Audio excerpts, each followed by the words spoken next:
Any luck? Wow, that's unreal.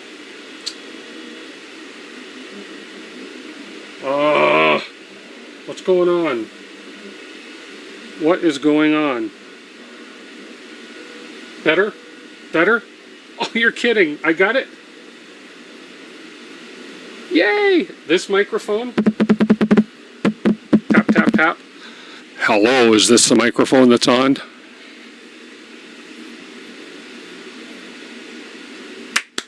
Okay, good. Maybe I can put this camera back.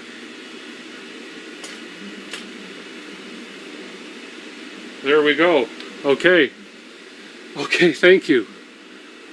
I think I know what I did wrong. It's just my my inexperience with this XSplit software so far. I had an issue with the microphone, obviously, so we're good. Anyways, we'll start over. Thank you everybody for popping into my channel, watching this. I put a little survey out earlier, little video, and I asked people to comment on what they wanted me to do. The choices were build another CR6 SE, just run some filament, build a Repbox, or watch me repair my Prusa Mini by replacing the hot end thermostat. So obviously we went out with a Repbox, but what I'm doing is yeah, I know that printer makes an interesting noise when the belts move. You can't hear it now though, can you? I think it should be quiet because we should just be picking up from this microphone. But I think what happened is you're hearing a little bit of the belt movement in that, and that has louder belt movement. So there's nothing with the fans. They are loud fans because they have not only dual hot end fans, but they have 4 fans on the back of the enclosure as well. So there is a lot of fan noise that comes off of that printer. You'll give me a like now. Thanks, Mika. Appreciate it. So, yeah, so what we're printing tonight, I decided to do 2 different models.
And then,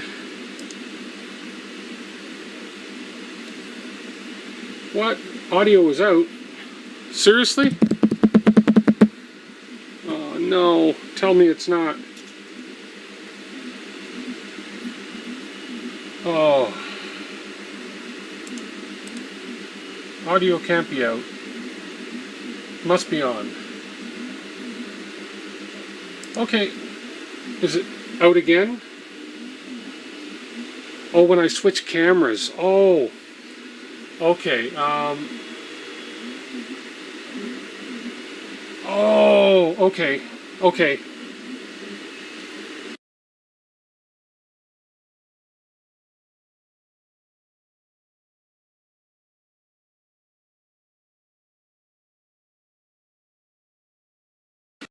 There we go. Probably have sound on here now. Okay, any audio now? No? Yep, okay, good. Good. Thank you. I think I figured this out. Okay. So now let's go.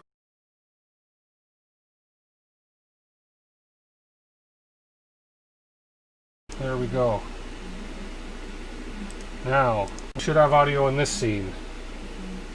This scene? Audio? Yes, no? Yes, no? Say yes. There we go. Awesome. Thank you, guys. This printer, this is the Flashforge Creator 3.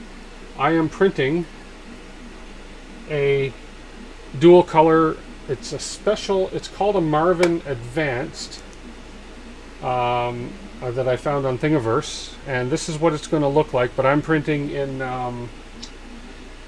Prusament Galaxy Silver and Prusament Mystic Green, and it's going to look like this.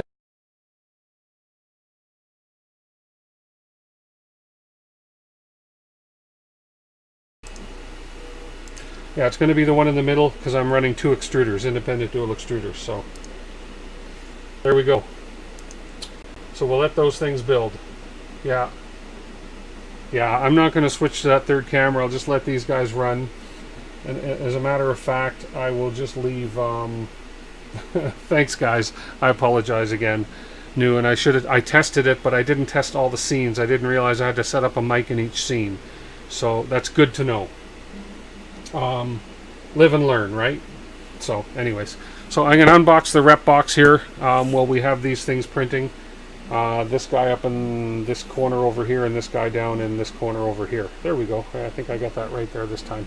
So this guy may interfere with some stuff. So well, they're honest, right? They're not pre-recorded or pre-tested. So yeah. Yeah, oh, just a little side note. This little guy here, I don't know if you saw in my preview, I received this in the mail last week from Joel, 3D Printing Nerd Joel. So that is the SS Loyal. That is the benchy that he printed on, I don't remember the name of the printer again now, but that's the benchy he printed, and I actually managed to beat Loyal to the punch to get the first print off that printer. So that arrived, so that's known as the SS Loyal, and it's going to have a special place in the studio here. So, and he's sitting on a first failed print of the big Marvin I'm running. That's sort of the size of the Marvin. You can get an idea of that. That's running on that Flashforge behind me. So, anyways, let's get to the Repbox. I haven't even opened this. I've received this a few weeks back. I haven't opened it. I haven't even looked at it. So, this is Lama. I agree. This is a beautiful color, and I have to look back, or I have to email Joel and ask him what that is, because I love that color. That's beautiful. So, okay, let's get to this. Let's open this up. I'll try and catch all the comments as it goes. No, it's not boring anyways, is it? Will that handle all of Joel?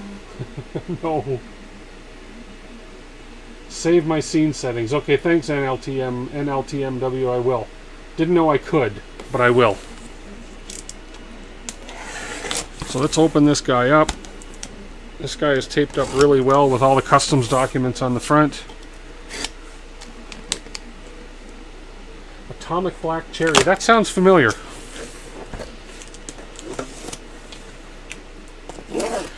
And I don't know how long it's going to take to build one of these. Atomic Dark Cherry Red. That might be. I could just find the stream and see what it was.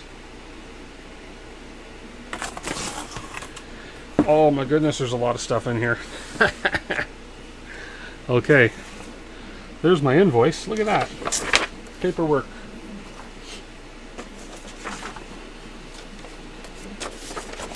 Welcome to Repbox 2. Let's just get everything out of the box for now.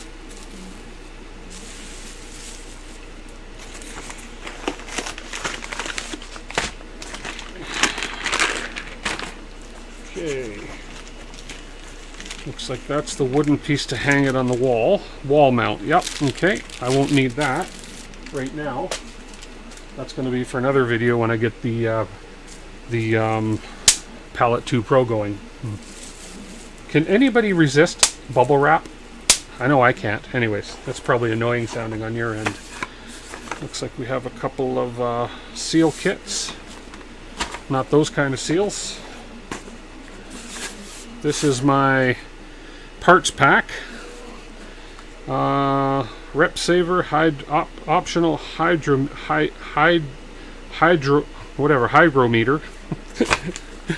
hygrometer. And this is probably the sides of the box. So let's get this out of the way. Hope everybody's had a great weekend. He used to print his award on his video today. Who was that? Oh, you guys are talking about Joel and the print mill. Yeah. I haven't watched that yet. I'm jealous. I want to get mine. I asked Creality to send me mine earlier so I could put it on the channel here, and I think they probably laughed at me in the background, but yeah, they really didn't respond.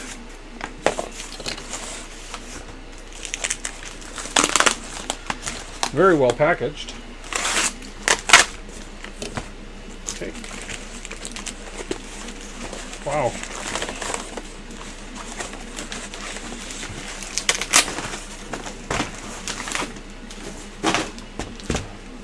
Just gonna keep an eye on the chat as we go here. Ah, okay. I get it. And forgive me if you guys come on and I don't say hi. I don't have anybody helping me monitor this channel tonight, and I got to look at I'm glad I got a big monitor over there, a new one, because at least I can read it from a distance without having to peek at my laptop.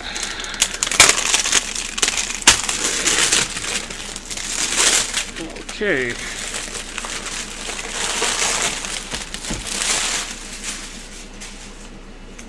Looks like the sides of the box.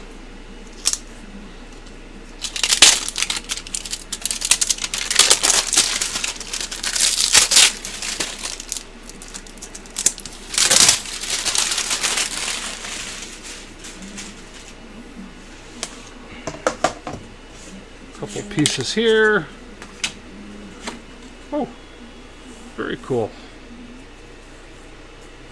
Obviously I'm believing that's going to be the front cover, and I hope that piece was supposed to snap off because it just did.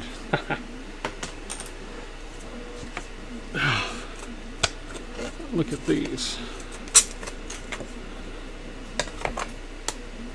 Nice. Okay. Hey SBC 3D. Did I get your text yesterday? I think I did. Yeah, I've got so many texts, but let me see what it was about just in case.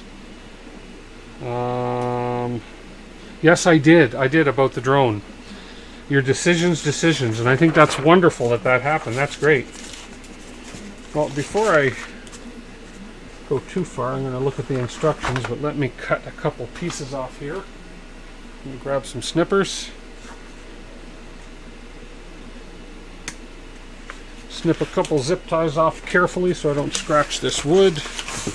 This is really well packaged.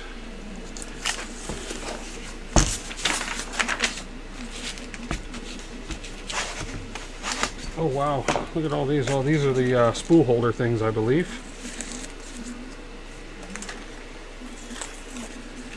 Yeah. Those are still going. Yeah, it was a heartbreaker. I had the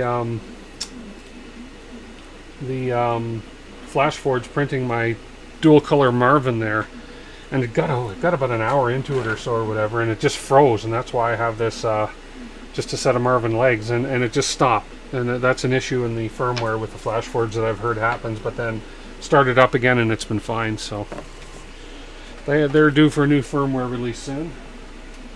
We'll see what happens. Okay, I guess I should find some instructions somewhere. I opted for the, if I'm not mistaken, the carbon fiber end caps of the Repbox. Yeah, so the carbon fiber is really cool looking. So, yeah. Now, just need to find, there's a packing list. Been signed off. I've got my add-ons, so I got the mega brackets and the handle set, and I got the seal kit, and I got the humidity hunter kit with rechargeable silica gel cartridges and a why can I not say hygrometer, but I don't think it's how you pronounce it, and the optional wall mounting kit. So I have everything there.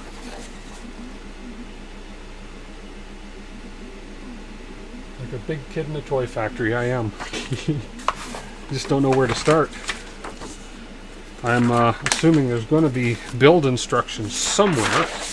Let me look in the envelope I haven't looked in yet.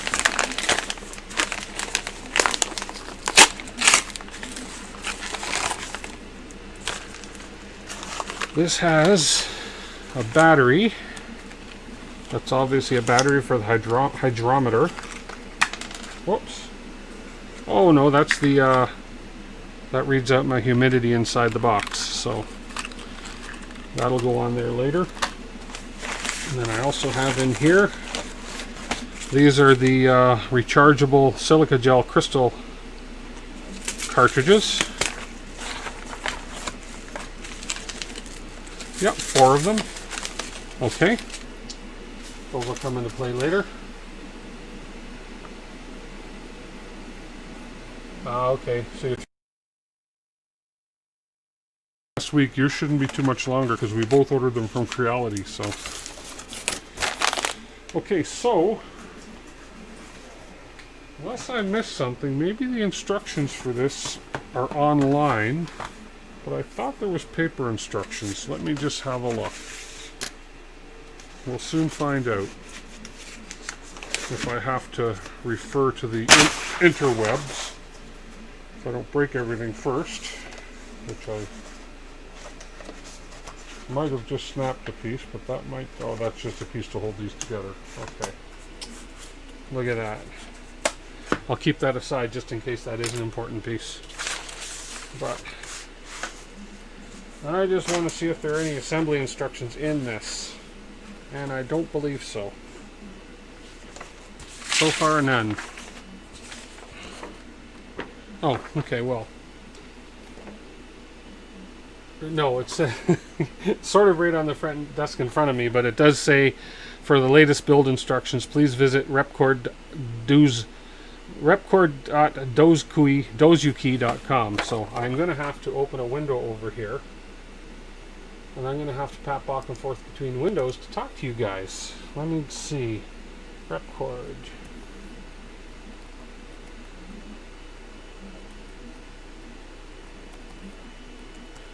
Let's see. Assembly guides. Repbox. 2.2 build box. Current version. Pre-build preparation. Okay. So I got to go online. It's sort of put together.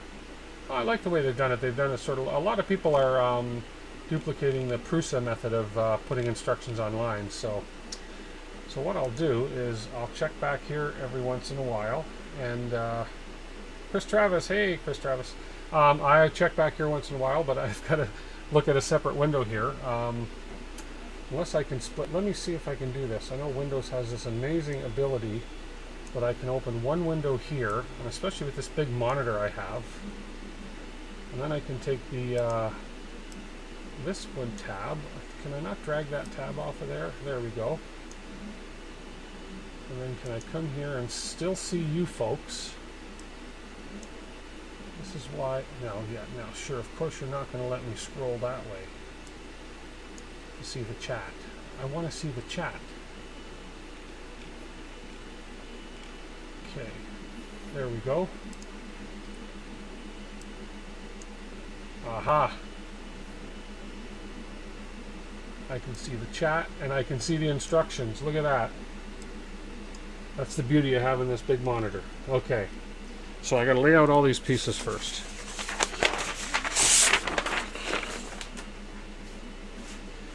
I've not watched one of these being built, and I've not built one of these myself, so this could take some patience on your end. Could be frustrating. Who knows?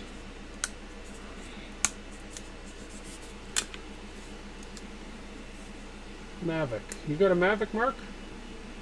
I have a I have the one of the old I think it's a, hope that's garbage. I have a Mavic, I believe it is, and I bought it. The only place I've flown it so far is in Jamaica, because they really don't care about regulations down there. And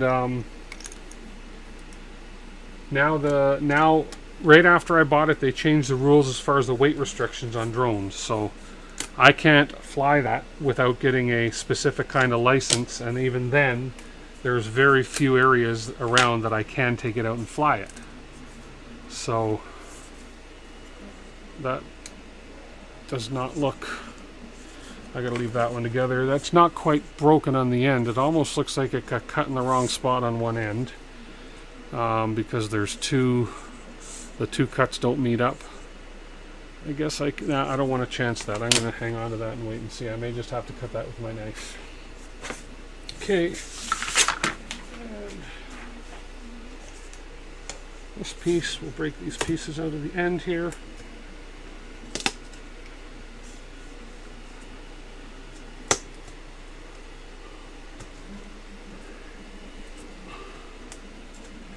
Okay.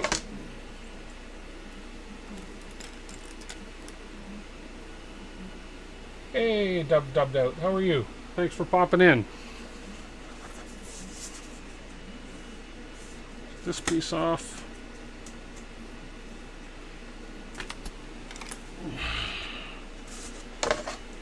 Okay. Let me scroll. Let me take a drink here.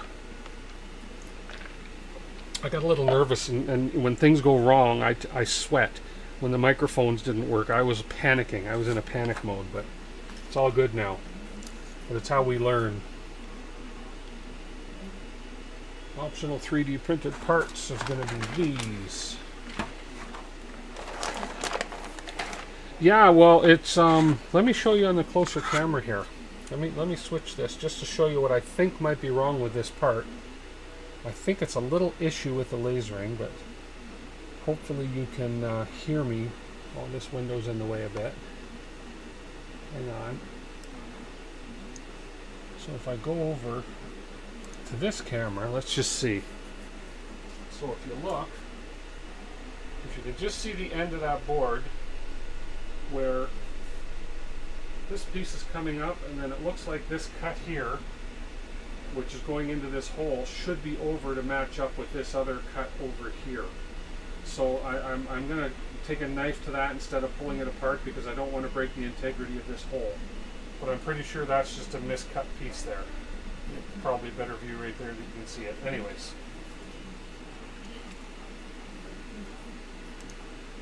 That is why I want to be careful with that piece, so I don't mess that up. Because yeah, that just doesn't look right. That should have aligned that cut, I'm sure.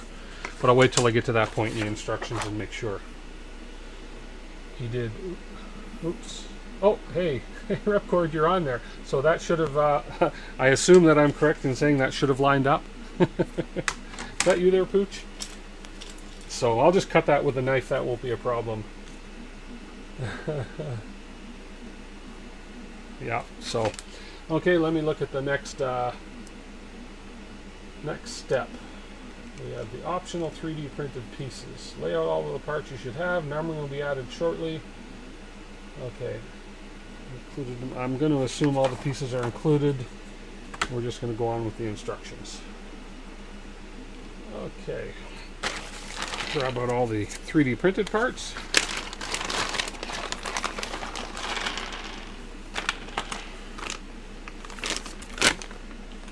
Parts pack F. That's going to be the handle. Nice 3D printing job too. Look at that. These were done on a Prusa. I can just tell. Okay. Okey-doke, we'll throw those aside. 13 pieces, 13 flange nuts. Okay, there's going to be some other parts in here.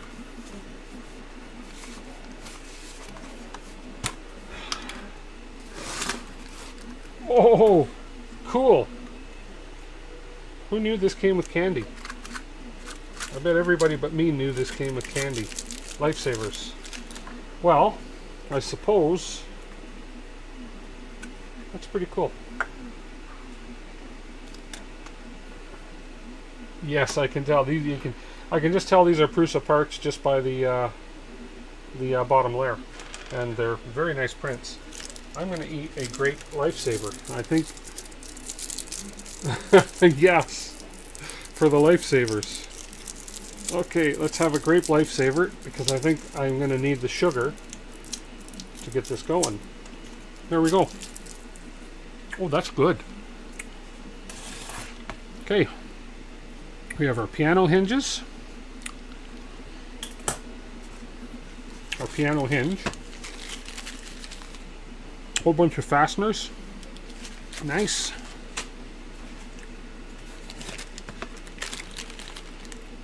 Exit fittings. Come on.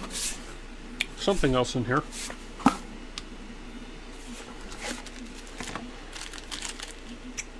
Roller hardware for the rollers. One more thing in here.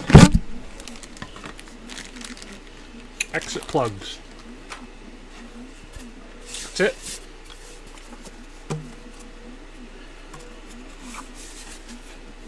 Big bag of airheads for his filament purchases.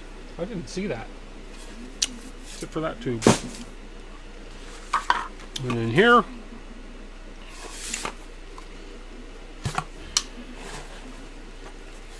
that's the seal kit. I think I'd save that aside for after.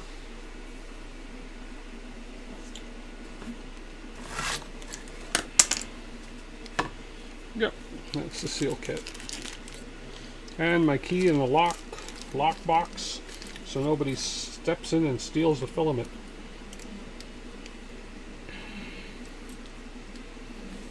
Nice.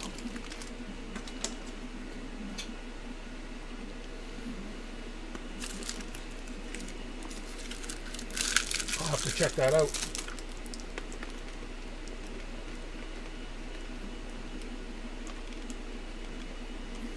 About the laser cut panels.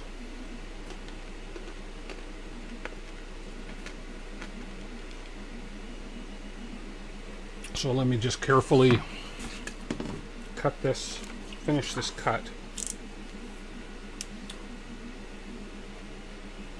And we'll cut this piece out and get it ready to go. 2.1 build guide. Oh, let me see what I'm looking at. Let's see what I'm looking at here.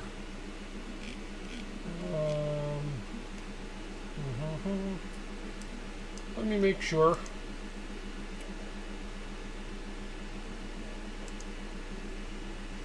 Okay. Thank you for mentioning that, Pooch. I was looking at the 2.2, so. Okay. I am glad you were on here because I probably would run into some sort of difficulties.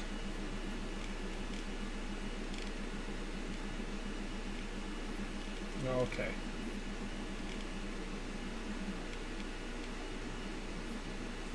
Let me just get my blade shortened here. Some fresh knife.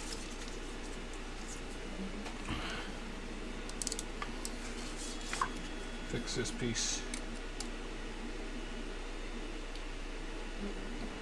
Or try to.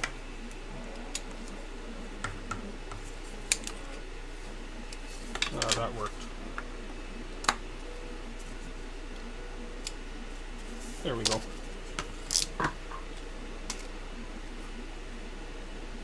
Oh, okay. Fair enough.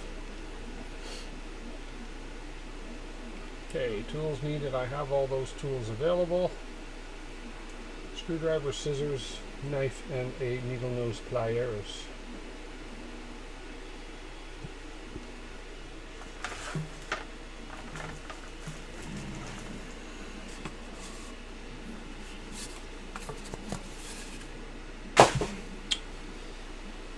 Okay. Bracket preparation.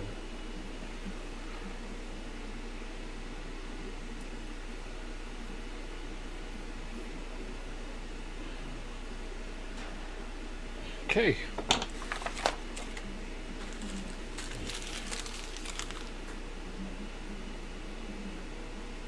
Time to invest now in making sure everything fits well and threads properly will make assembly go so much smoother and prevent possible damage to your brackets in the Repbox. Yeah. Clear out any potential stringing or blots left. Let me just have a quick look at these, and these all look clean.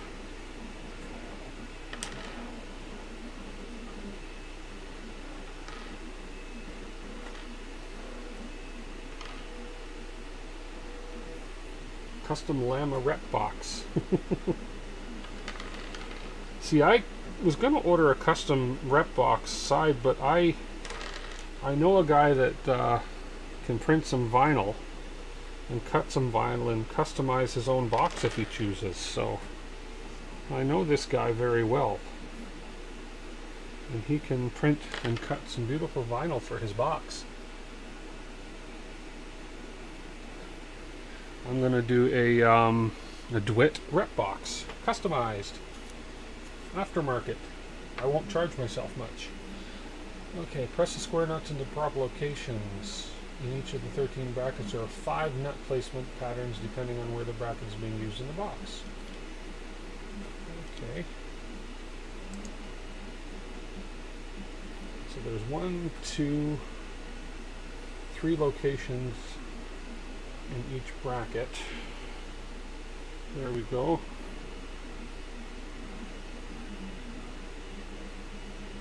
Okay.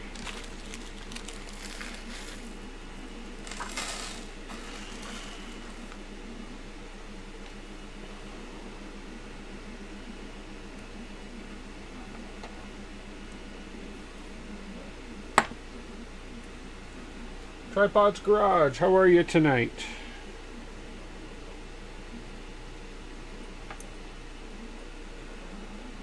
Okay, let me use these. Where are they? Right here. Help me push this nut in a little bit better.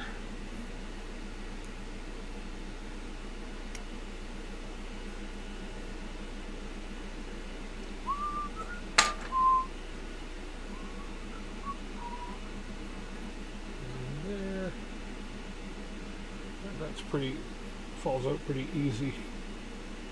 That's okay. That one.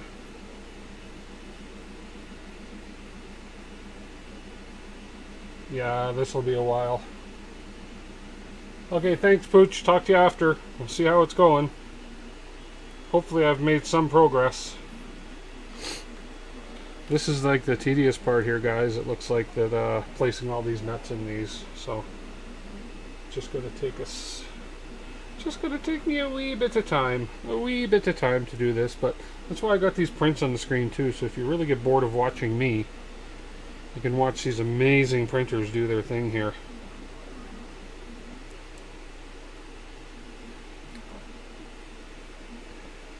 Three hours? Oh boy. Well, maybe I won't. We'll see how long you guys want to put up with me. And maybe I won't finish it tonight. We'll see, because that's going to be late for me. But we'll see. We'll go as long as we need to. And when you guys start dropping off like flies, I'll quit. And maybe I'll just do a part 2 video during the week. Well, these things, I think for some, this is probably the most tedious part, is getting these nuts in these brackets. There we go.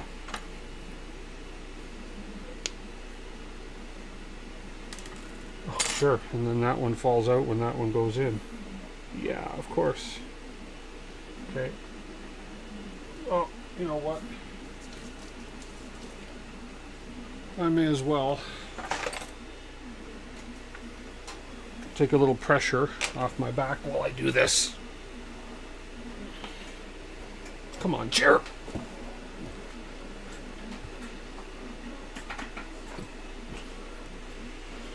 I'm gonna have to replace this chair soon.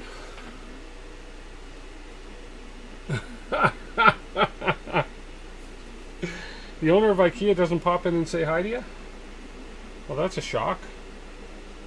I think you would, or at least that guy that does the commercials, and say, hi, how's it going?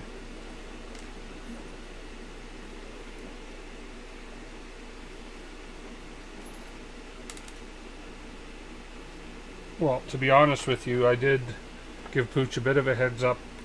I believe it was... Whose stream was he on? I think he was on with... I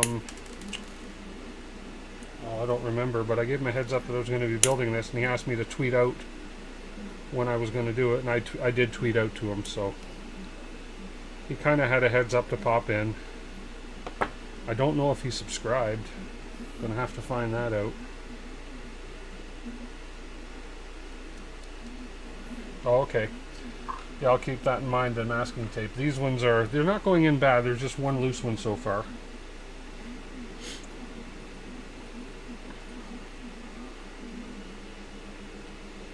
Yeah, that one, that's a good idea on that. Let me get some of my green tape here and use that to hold a couple of these in that are going to fall out, because last thing I want to do is lose one of these little screws.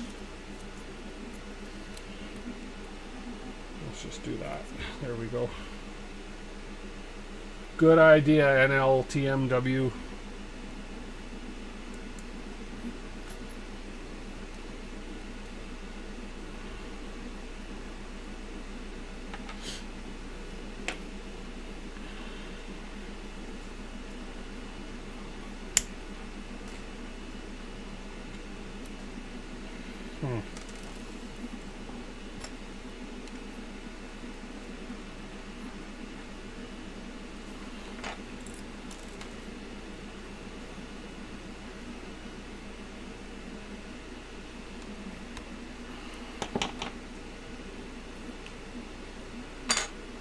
Oh.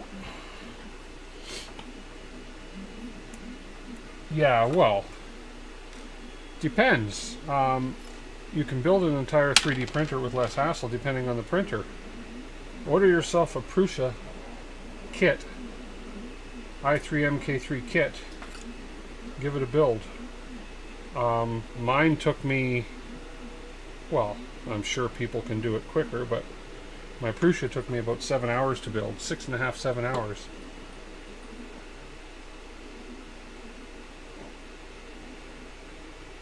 Oh. So M3 for M2. You do what you gotta do. But yeah, the Prusa build took me... Why did that just fall off? Come on. That tape is supposed to hold it. I rewired my studio a bit. I had to get a...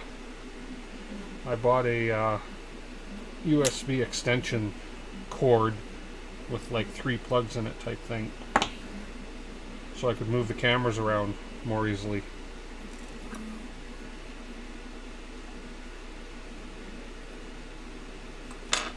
Take it apart, put it back together again. Yeah. No, I think putting it together once for me was fine for now. I'd do it again. I mean, it would go quicker the next time. It's just that, you know, when you're building a printer like that you spend that much money on, you just want to be careful doing it. You want to make sure it's done right, because I mean, you're building everything, as you guys know, from the ground up on that thing, including the complete extruder. So you've got springs and little magnets and little pins and how many little nuts. Oh, I like these ones, are nice and snug. These will not fall out.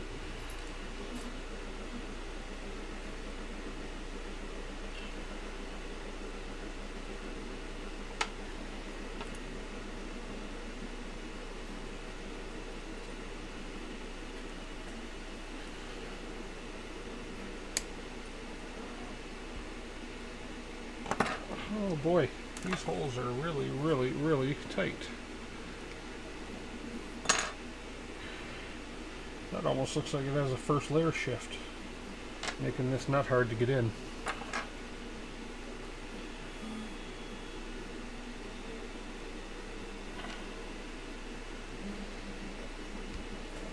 There we go. We're getting there. Slowly but surely. I know, don't call you Shirley. Okay. This will be worth it though. I've been putting off setting up my Palette Pro 2 to do this, because I love the way some people have their palettes set up with the Repbox. So that's sort of why I've been putting off setting up the Palette Pro 2 again. I've only used it once when I first got it about a year ago, and I haven't used it since, and I want to start using it again. So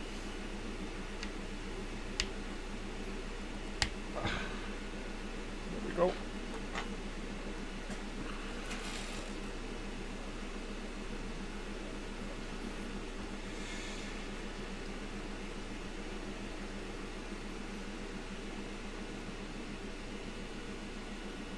That one's pretty loose.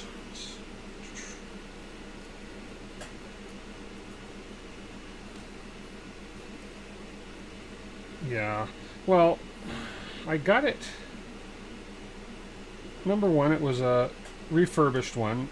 It was on sale, but it was factory refurbished. And then I bought the upgrade to it that they put out. They put an upgrade to it, and it works fine. My first, I have my first print here somewhere. It's their calibration print, the keychain, and it worked beautiful. I just got busy with other things and didn't have the time to put into it. And that's sort of what's happening to me lately, is I'm busy with this one massive job that I'm printing daily for a customer, and I haven't had time to do a lot of things, but I've decided to take the time and do these videos and get this going, because now is the time. That's a little loose as well, that one. Now's the time to get into this sort of stuff and to get going on social media, I think. Christmas is coming. As we all know, it's around the corner. And I have a feeling there's going to be a lot of 3D printers under trees opened up this year. And I have a feeling there's going to be a lot of Google searches for 3D printer help. So there's going to be a lot of people popping into a lot of everybody's channels. So I thought, well, let's get a little bit going here, and maybe, just maybe, some of those hits will happen on my channel, and if they do, they do. If they don't, oh well, but I'd like to be there, if at all, to have the opportunity if I can help somebody. So that's what it's all about. There we go. Down to my last 4.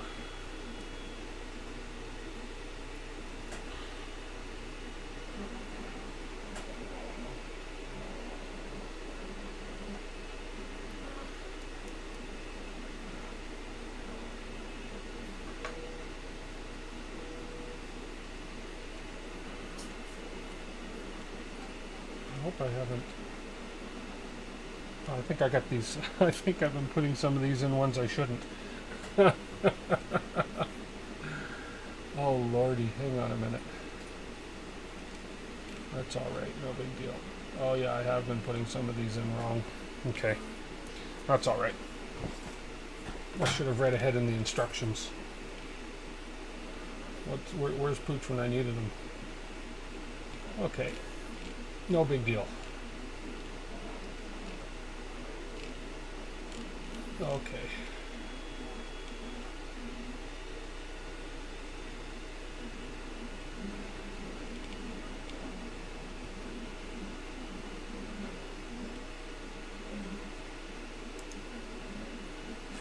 Okay, 4.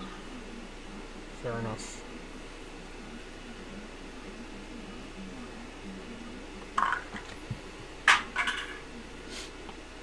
Okay, so 4 of those. No big deal. I just have to pull a couple of these brackets out. That's all right.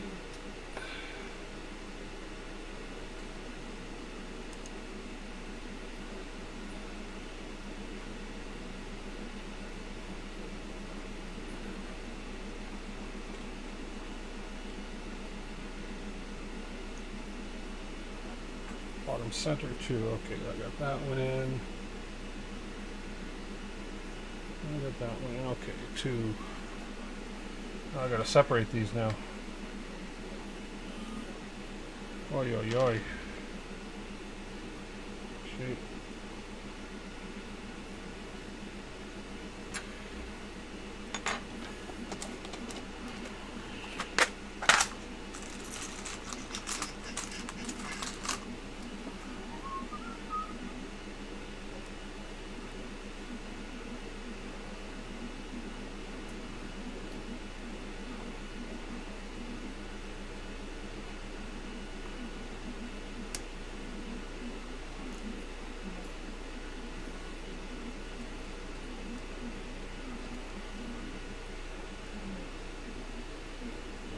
So I moved a little too fast without reading the instructions properly. And I've got to remove a couple of these. Not a big deal. That's what I get. That can happen. 2 of those. I was confused by the instructions. What the heck? Okay, 2 of those then.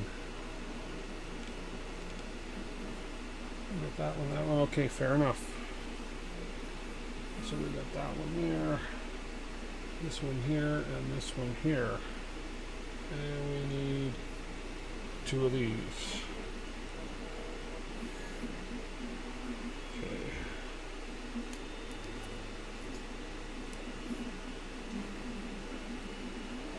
One of those.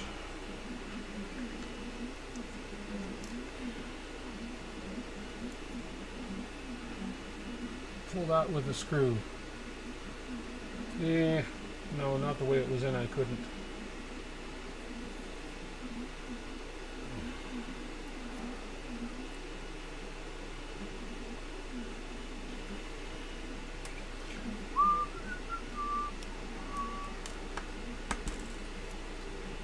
That there and that there.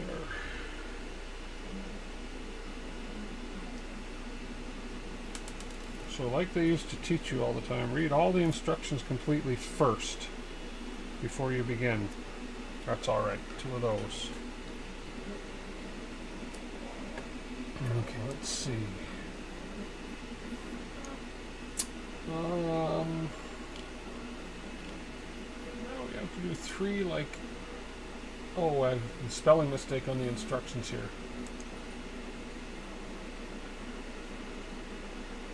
Each of the 3. Okay.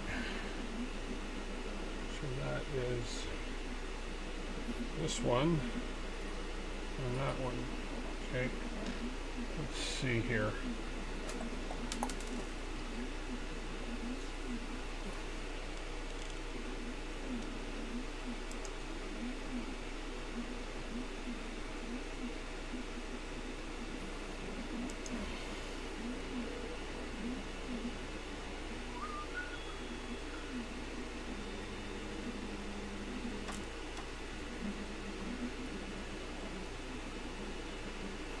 Come on out. Come on out. There we go.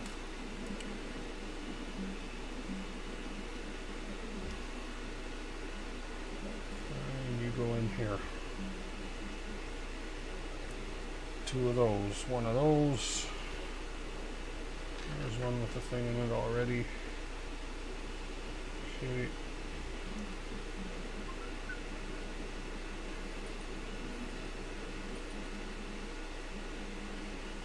Get rid of this one.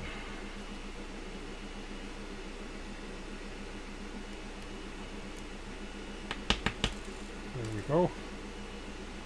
2 of those. And there's 3 left.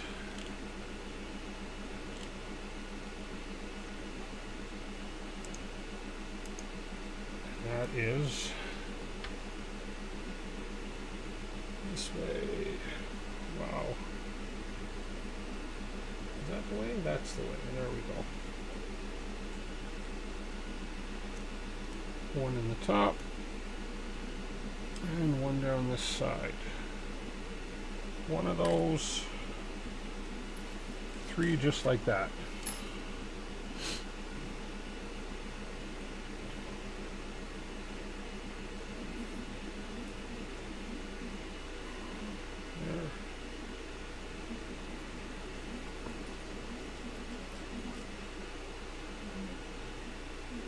So I made a post earlier today on Facebook. Oh, come on, Nat. And quite interesting day today. We were at, we hit plus 13 today out here. In your terms down there, my friends in the south, 2 of those, that would be 60, 56 to 60. And then I had a memory come up on Facebook. 7 years ago today, we were minus 31.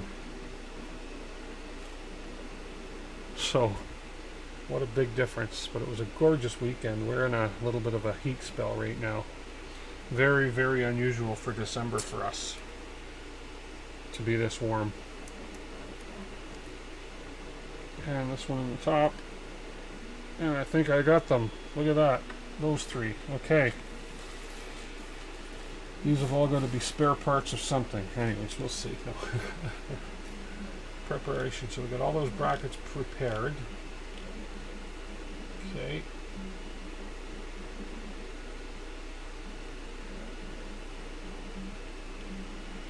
Okay. So there are a few critical steps during the assembly that can result in damage or loss of effectiveness if not done properly. These steps will be flagged in bold. Please read carefully and go slowly. Will do. Oh, okay, yeah. Arizona. Well, of course, Arizona, my goodness. I've been to Arizona in the summer, and I can't handle the heat in the summer. The winter's beautiful there, though. Okay, let's go on to stage 2 here. I think we're actually going to get some building going on now. Difficulty moderate, 43 steps. Wow. Okay. Before you get started, please be sure you've read and completed the pre-build guide, which I did. I made a mistake and I fixed it. May be handy to pull the parts key PDF attached to stage 1 in a separate window, or to print them out for faster reference. Yeah, okay. I see what he's saying to do. So let's open that and duplicate the window. And then let's go on to stage 2 on this window. Okay. Nah, just keeping it for reference though. I know when I'm referencing a piece. Dry fitting the box. I want to exit the panels configured with the holes facing towards the front or back of each direction. So, okay. Let me get this out of the way. Right around freezing near Niagara Falls. Yeah, and you guys in the East usually get it not much better than we do out here. This is just an unusual year for us. So I want to get a couple of these things out of my way that I know I'm not going to use right away. There we go. Now that those critical little parts are done. So decide how I want to exit panels configured with the holes facing towards the front or the back. So I'm going to want them towards the front. I know that. So your Repbox includes enough plugs to fill all the exit holes you decide not to use.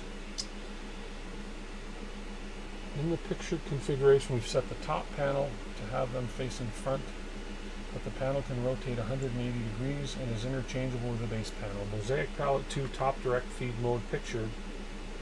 Yep. Secondary exit panel holes top front. You may also want to consider this setup if you want to feed your wall-mounted mosaic palette from above, which I do. So let's see. We're going to have sides.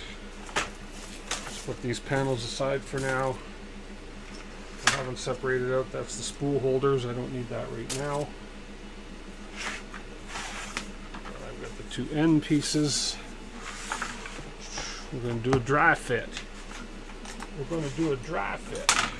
Let's see. Ours, I'm going to assume, go on the outside of the box. Come on. I need a bigger workspace is what I need, but that's okay. That is perfectly okay.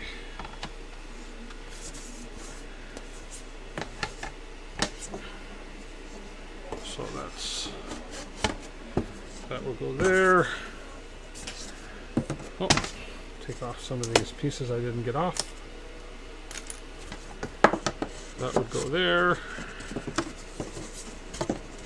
Come on.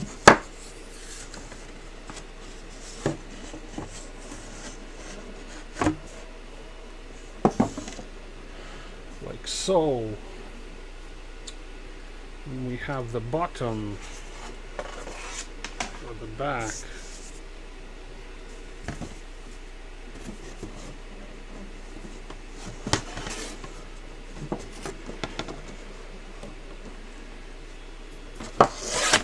How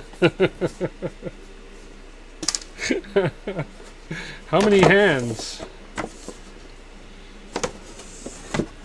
does it take?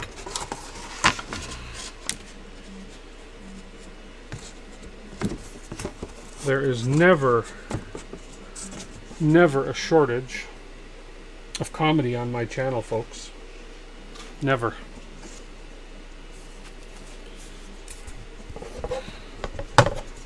Those of you with headphones, this is right up near the microphone, so forgive me if I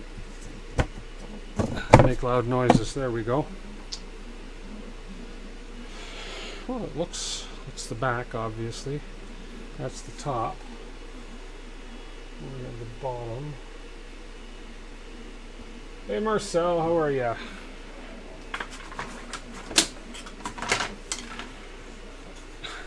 Yeah, of course, that's knocking that out of there. Let's put that aside. Let's see. Dry fit. Dry fit. Oh, yeah. So, then this is going to be the bottom. It's going to go in there like that.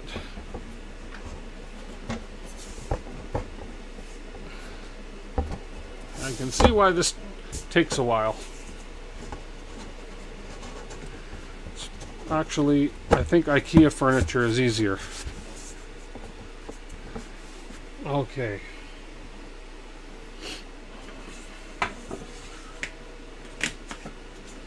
Wow. This is actually kind of different.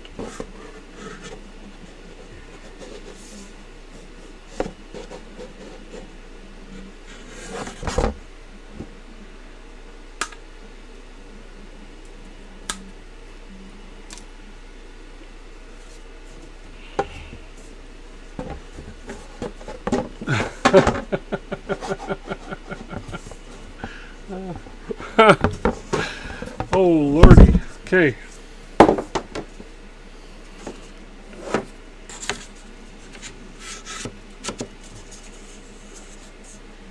There we go. Don't go anywhere.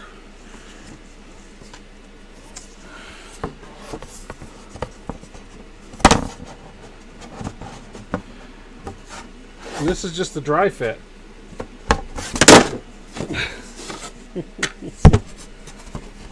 Yeah. Llama blue, painter's green. Well, or I could hire myself an assistant.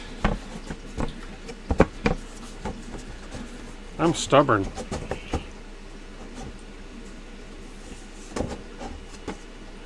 Yeah, I'm gonna do that, so hang on.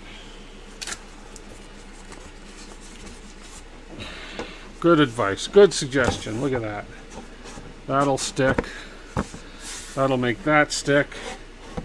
And we slide back with this. Look at that. Just took a little piece of tape to help me there. Good advice. Good advice. So far, the inside looks like it does. Almost in the picture. Although it looks like I might have, I don't know. I think these holes, so they're going to come, the filaments are going to come in the top, anyways, we'll figure this out. I'll get this. Let's see what the first picture looks like here. Oh, I see, okay.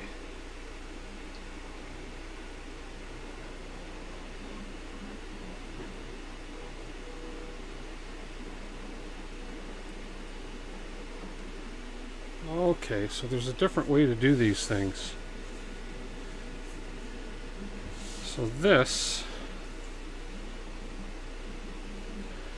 I can put the secondary exit holes. Option. Let's see. It's the round ones. So that's a secondary option, is to have these come out. Here.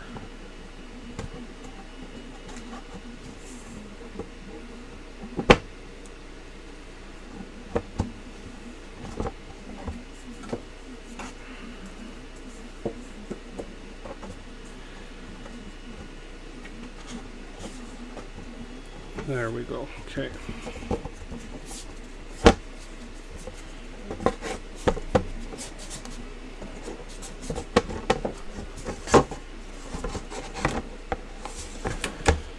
Okay, anyways. This is just more so to show me how I want to configure it. Once I start building, things will stay in place a little better. Thanks for popping in, Chris. Yeah, this is going to be more than a one-night build for sure. By the time I get it all done and said and done, so I am just, as I said, I've never done this before and never watched it done, so in over my head for doing this on one stream, if that's all right. Okay.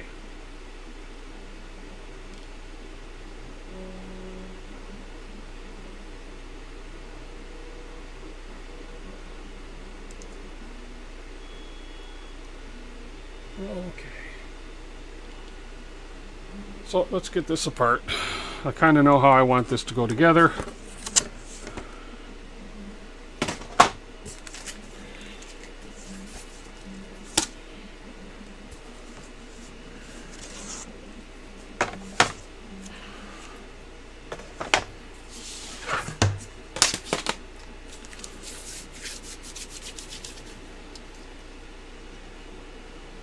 Yeah, I should have had, fly him up here. It might be worth it to do it. I don't know if he'd ever want to come to Canada though, so. Okay, we're going to go and we're going to start the base panel plug preparation. Grab one of the top base panels, part 4, and start by filling all of its exit holes with plugs. And so that is the part. Looking at the picture. Yes.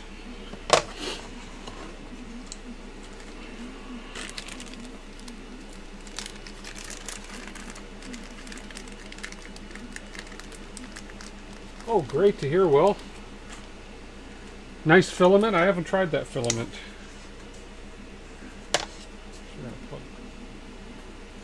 All the exit holes. Much easier done when laying on the surface. Better to do it now. You can always add and remove them later to install exit fittings as needed. Yes, I agree. That's great. Yeah, I'm liking my CR6 SE so far. It's working well. That's the one printing on the bottom left of your screen there. Let's see how it's doing. It's doing that little Fab 32. Oops. Fab 64 print. Let's just check on it here. It's looking good. Looking good. And it's on a raft. He suggests printing these on a raft, so I'm just doing as he suggests. And our other print, our big Marvin 2 colors, coming along pretty good too. That crap you see in the on the wall there, that's like a purge tower for the color, so that's a wall surrounding the actual model. So that'll actually all come off when all is said and done.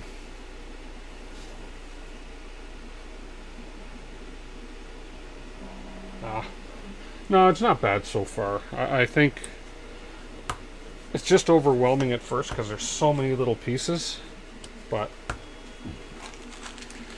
I'm pretty good at, like, I mean, I enjoy assembling IKEA furniture, so I don't mind reading instructions. Sometimes I do make too many assumptions and get ahead of myself when I'm doing stuff. So, yeah, their instructions are great so far. I love they've incorporated little videos and everything. So, okay, so base assembly corner brackets. Flip your panel over so that the unfinished side faces up.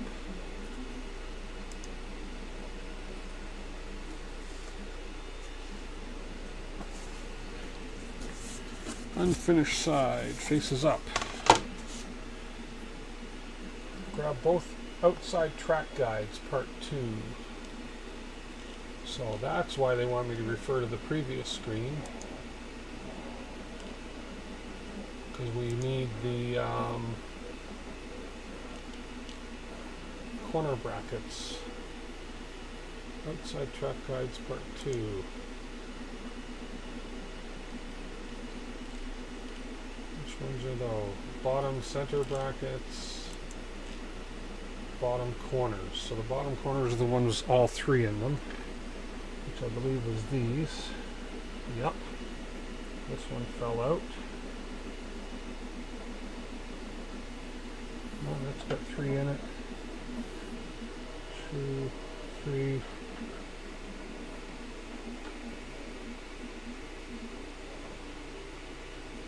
There we go, that came out of there. Okay. Bottom corners. I fixed the base corner brackets prepped in step 8 of stage 1. Yeah, that's the ones. There we go.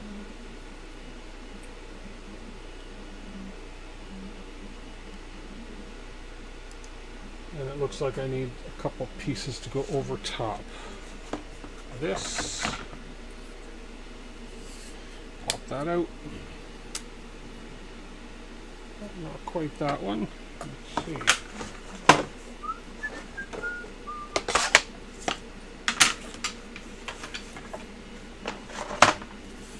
This one, oh, with a broken edge there. I gotta shave that off a little bit more. There's still a bit. That's the one that where the cut didn't quite make it. There we go. So this goes on there like this, and this one is going to go up top like so.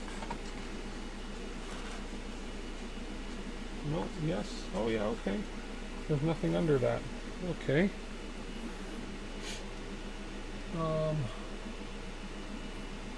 What do I mainly print for? Hobby stuff and fun stuff for myself, but I'm doing I'm printing a bunch of I've run well over probably 2,000 plus of these keys for a customer, and I'm constantly printing these things. I have these going on my Prusa MK3 back there. I had them going on the CR6SE prior to, and then I have 4 printers at my office printing these things constantly every day to keep up with their orders. So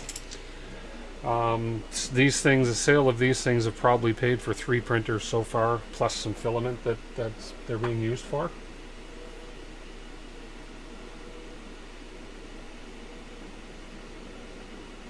Ah, okay. So you might have a little issue with a warp bed there, but the mesh leveling should take care of that, Will. Yeah, you need to find that kind. This is one client I came across by fluke, so it was just purely fluke.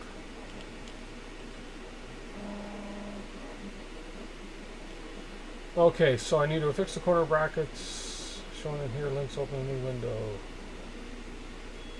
Okay.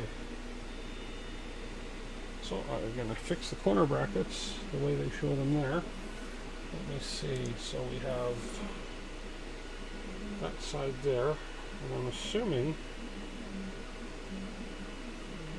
that's not making any sense to me. Let's see. This way. There we go. Okay.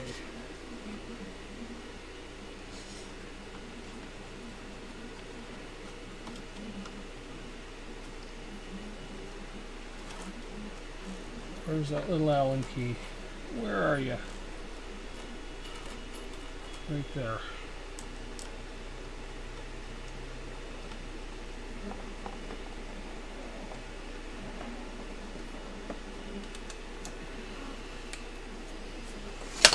Okay.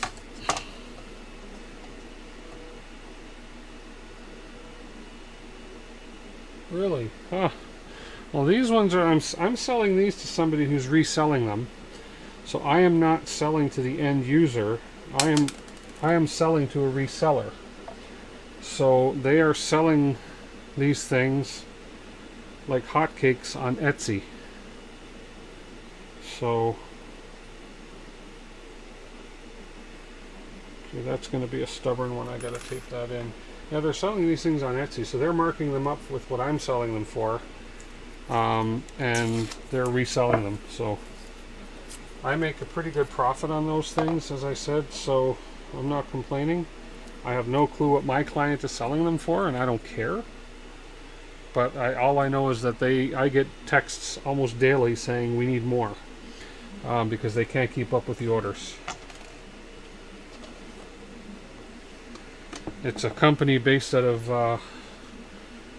Montreal, I believe, is where her sister is based, and then it's a sister out here that does the marketing and everything out here. And then I've also done some custom orders where there's been people with the company name on them too. So, and those I sell for 25 cents a piece more than I sell the non-customized ones for, even though they actually cost me less and use a tiny bit less filament. So.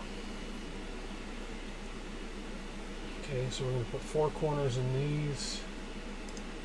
So these are pretty obvious as to how these should go. Like this. We hope these are right so far.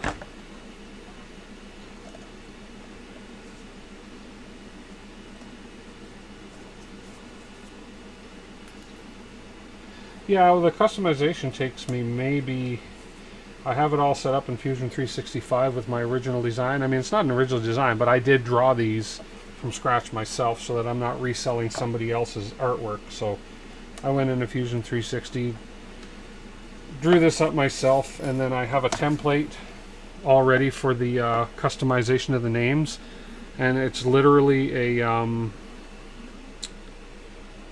5-minute process, if that, to get the custom names on there. So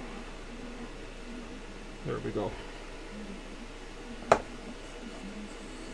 So it doesn't take me long at all. And then I just export the STL. Actually, I run it through Mesh Mixer, do any corrections that it needs to do, and Bob's your uncle. And ka-ching. Get this tape off of here now.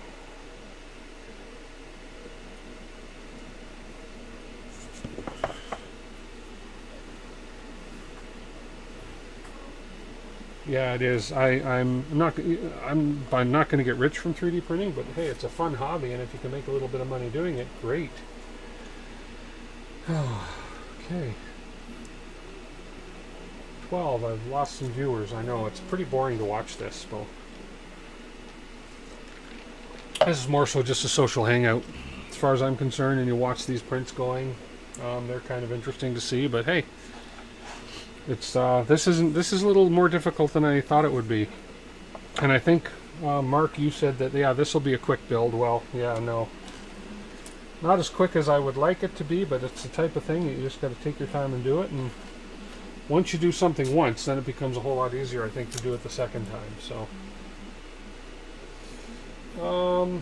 I got those corners on. Last version of the box now uses a rectangular washer at the front center. Yeah, okay, it doesn't matter to me. Grab a rectangular washer from the punch-out panel. Oh, that's great. Dubbed out. When you can do that, it's awesome. I mean, and you also string tennis rackets. That's an art in itself, I think. It's got to be. So a rectangular washer from the punch-out panel that has the roller sides in it. Part 7. Punch-out rectangular washers. Let's see. Wow. Let's see, I think. Grab the rectangular washer from the punch-out panel that has a roller size in it. Part 7. Let me see where part 7 is here. I want to make sure I punch out the right thing.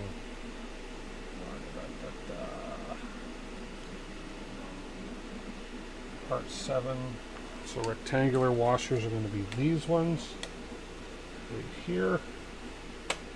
Okay.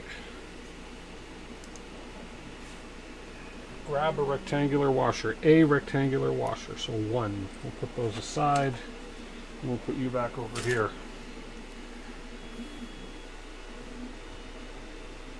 Press and M316 screw through this washer. It will go on whichever side of the base you have. I'm dropping stuff. That's okay. I'm kind of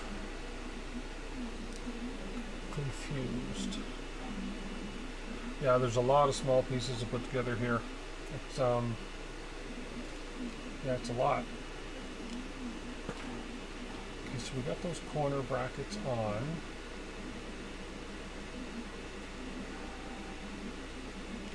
Okay. M3 by 16 millimeters screw through this washer. It will go on whichever side of the base you have decided will be the front of your Repbox. Okay, so the front of the Repbox is going to be this side. Okay.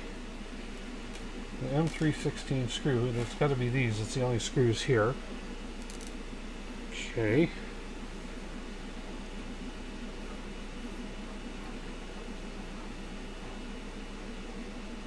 Fix the center base. I'm lost already. Where does this screw? Or maybe it's the front. Huh.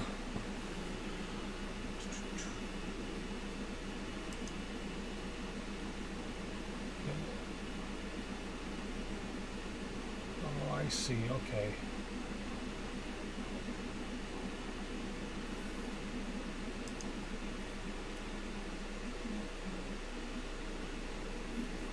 The latest version of the box now uses a rectangular washer at the front center fastener point to help stabilize the adjacent exit panel. Please take a quick look at the next step for context of how this goes on the newest version of the box. Yeah. It's always nice to have somebody listening to me talking instead of me talking to myself. And some of these instructions I have to talk through in order to actually understand them. Because this step here, so he's using a round washer, but that's okay. But he says to use a square one because they changed how it goes. So rectangular washer on the front, but this rectangular washer has a slightly offset hole.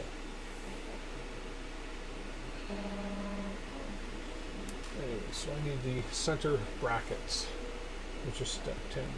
So center brackets are step 10, and they were the ones with the holes there and there. So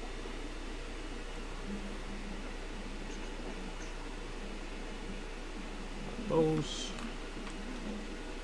there's two of them. It has to be those.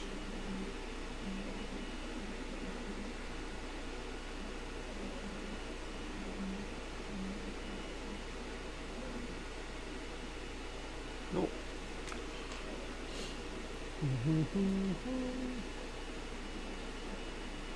Right there. One center bracket.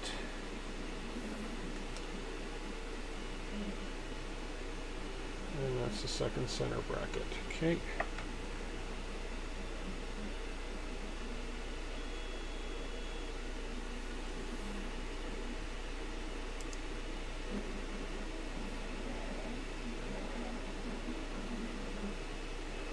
Great.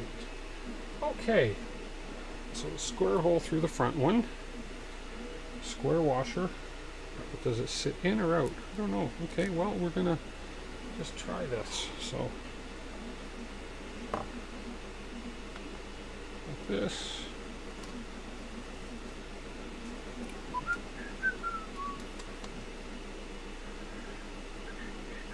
I'll just sit that inside because it doesn't really specify, but it will definitely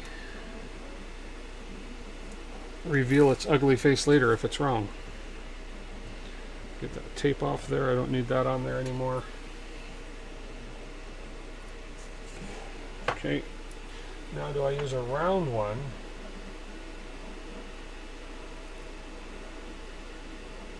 Or do I even use a washer on this one? Doesn't really tell me if I use a washer on this one. Press the M316 through this washer. It will go on whichever side of the base you've decided will be the front. This will be the front.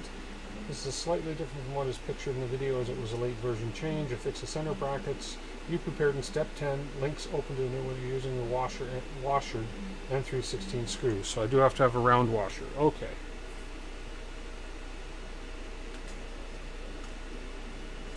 A round cardboard washer. You got it.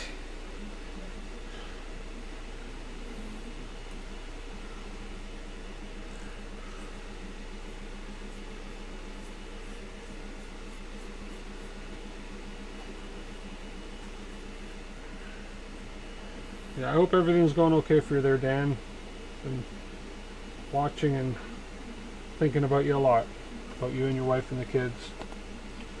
So hopefully everything's progressing the way it should. It is a lot of work. I'm a glutton for punishment, Marcel. I thought I could do this on a stream, but it's quicker to build a printer on a stream. To be quicker, yeah. Anyways, I'll do this as a two-part stream. So it's a lot of work because there's a lot of little pieces and a lot of little steps. So, but hey, you know what? Makes for some interesting viewing. I don't know how long it took Pooch to do it on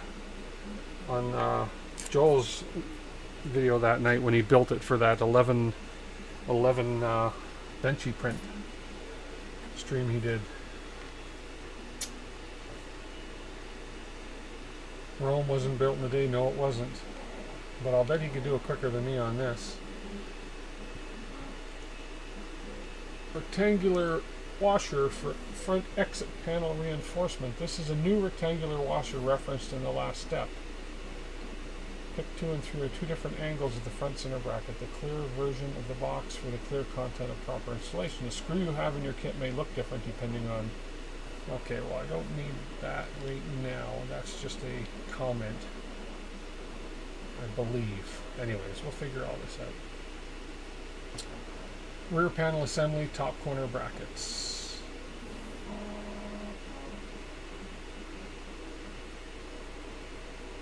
Okay, let's get the rear panel. I hope I got all that right. Rear panel.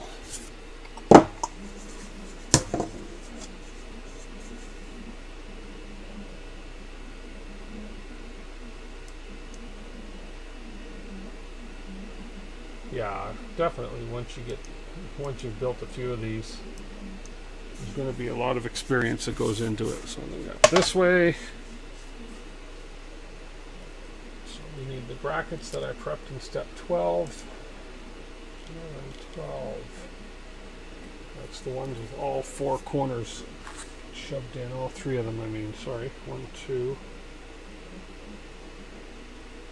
Nope.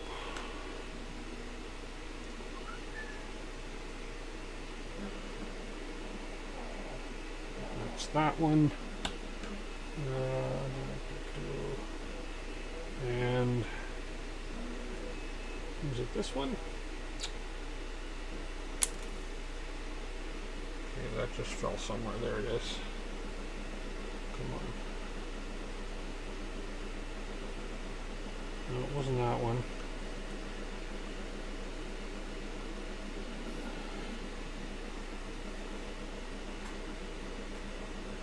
And that one. Okay, that's the ones I need.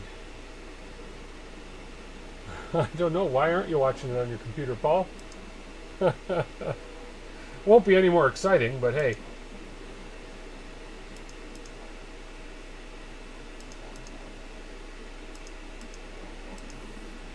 Okay, so this looks like it goes, that way. On this top corner.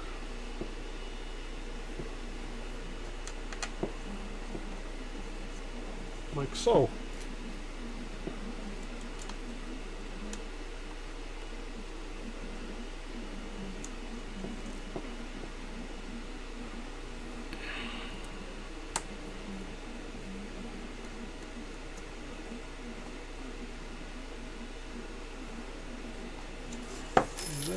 obviously.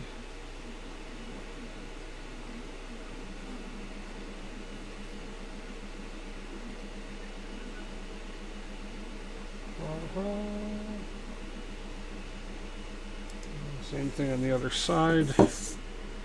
Makes perfect sense to me.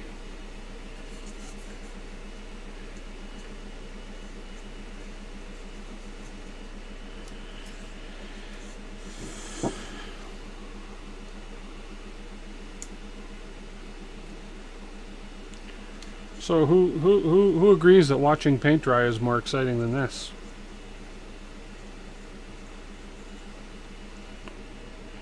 Could be, depending on how what kind of paint you're using.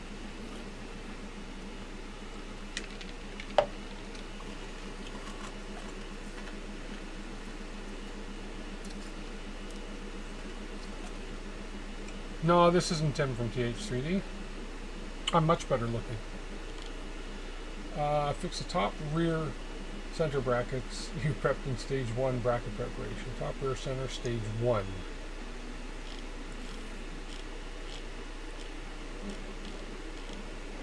Top, rear, center brackets. Top, rear, center brackets. Hang on a second.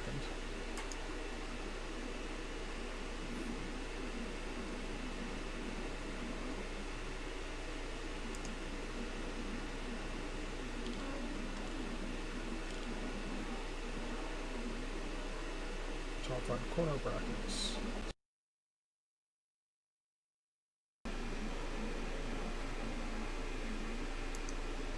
Now his instructions are starting to confuse me.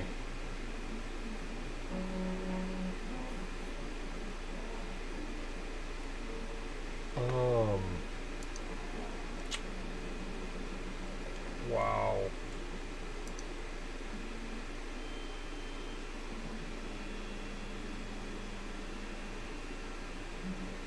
Okay.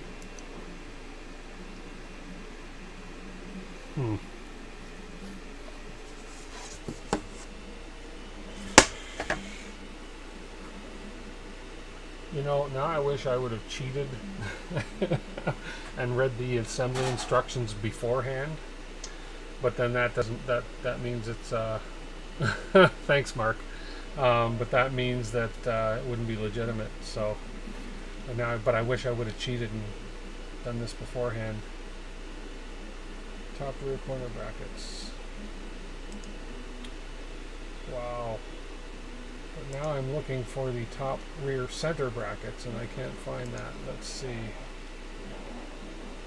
Top rear corner brackets, top rear center brackets. There we are. So there's 3 of those. Top rear center. That has to be these. Let's see. Nope.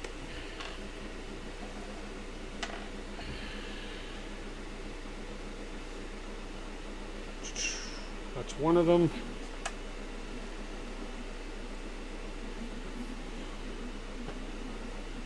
And that's 2 of them, I believe. Yep.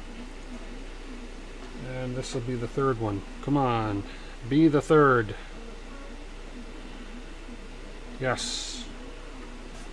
Okay, now it's making sense. I just have to sort of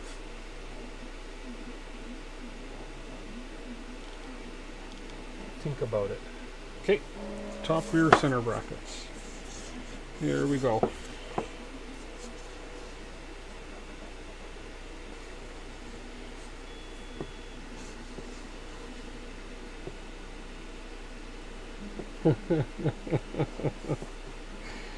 God, you guys got a little party going on without me behind the scenes there. Have to keep up with it.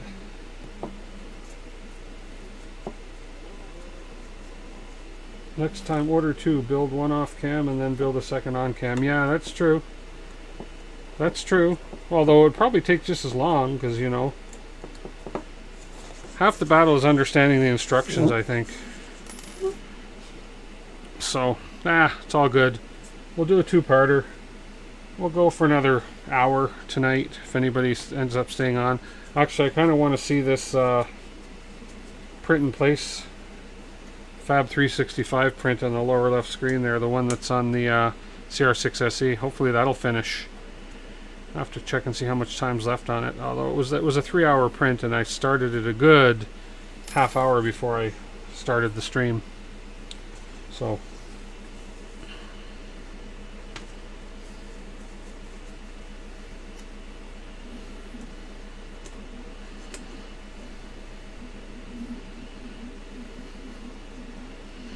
yeah, and order 2.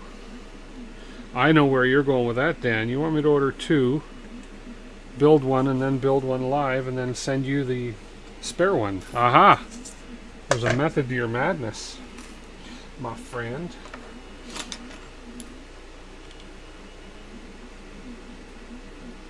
Step 9, note the orientation of the brackets. Yep. So it looks like I've got everything in the right place, I believe.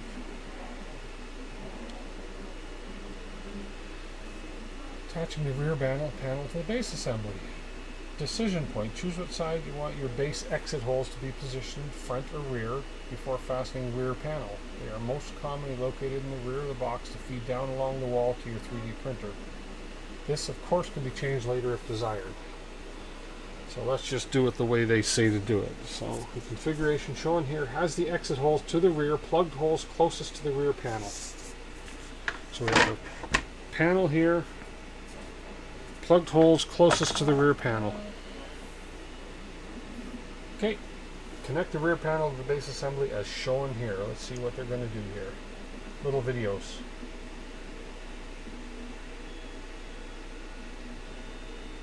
Okay, that went too fast. Hang on, I gotta watch that again. Oh, come on, why are you speeding it up? Okay, so we have this. Hold on. Slow, you gotta do these videos in slow motions. Slow motion.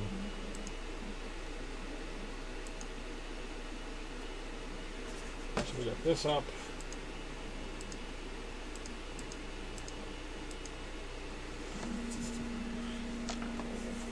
We got this up. Okay, now let's just see where he's going with this. Let's just see.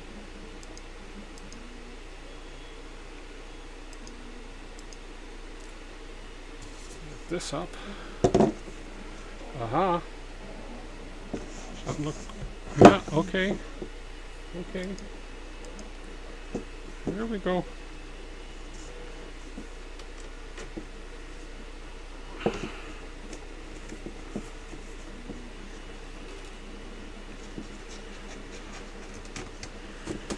The other thing this teaches, though, the other thing that this is really good for, oh, Paul Herman, Dan wants the spare one to it. Yeah, I know. I know. If I ever have an inkling to build another one, Dan, you got it. You got it.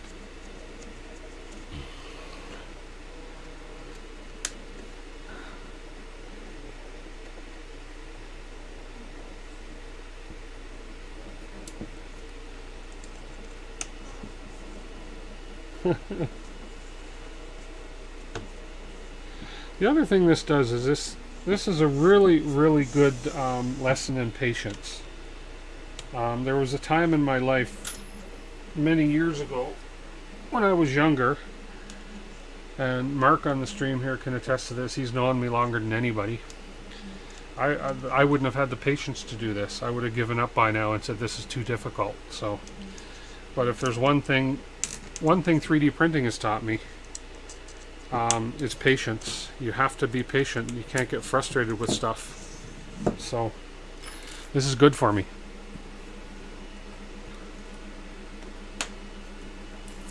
Okay. I think I got that done right. Look at this. It's starting to actually come together as a box.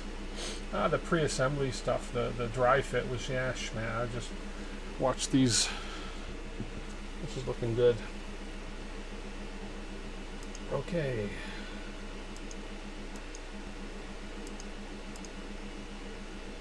Okay, let me set it down so it was looking like so. So that looks just like the picture so far. Yes.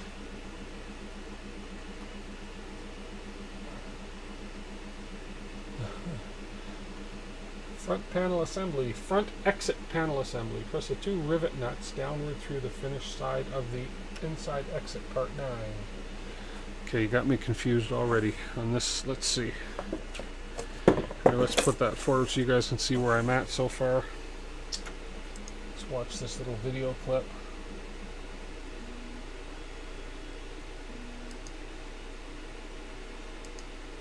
Okay, what were those? So we have this piece, I believe. Man, these goes fast in this video. So we have this piece. We have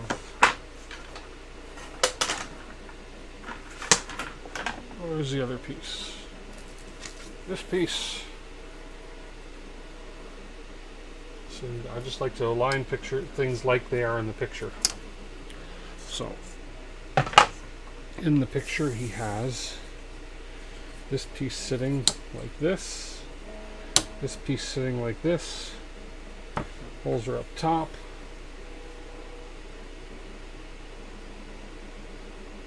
okay, and he's putting some plugs.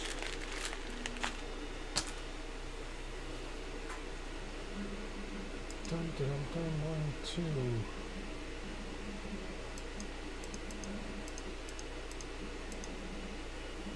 So we got every other hole.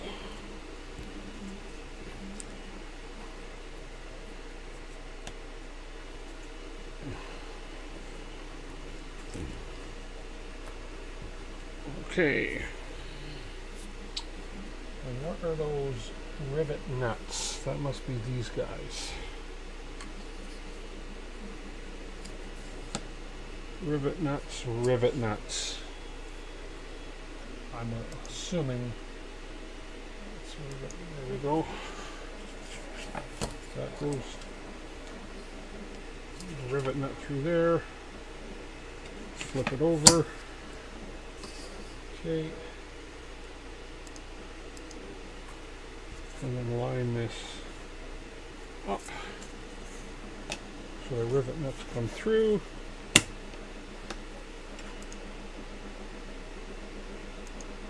Screw in.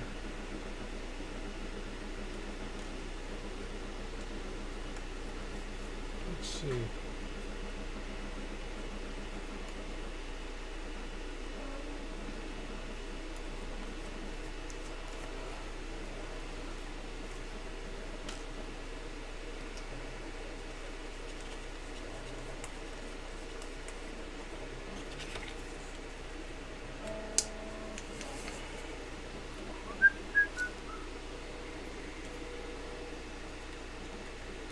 Hey, Jake from State Farm, how are you?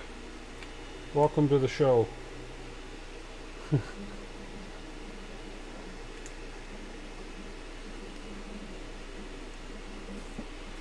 I'm assuming these should be sticking out the other side because these are in 3x16s. Set this assembly aside for use in later steps. If assembled correctly, only the finished sides of each panel should show. Oh, I did. Hang on a minute. Okay, did I use something wrong here? Nope. There's no other pieces missing. So why is that? Ah, okay, so it is sticking out like that. That's fine.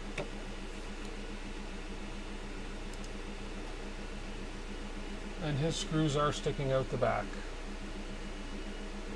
Okay, so that is fine. Okay, set this aside. So that's done. The screws are supposed to be sticking out there like they are. Whew. Making a little bit of progress here, guys. Top panel plug preparation. Grab the remaining top panel. Remaining top panel. It's time to configure the top panel. Start by filling all the exit holes with plugs. You can remove them later to install them as needed. all the top holes with plugs. Okay, that I can do.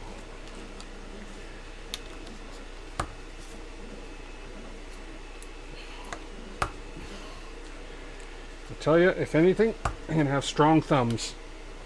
Well, at least one strong thumb. Oh, come on.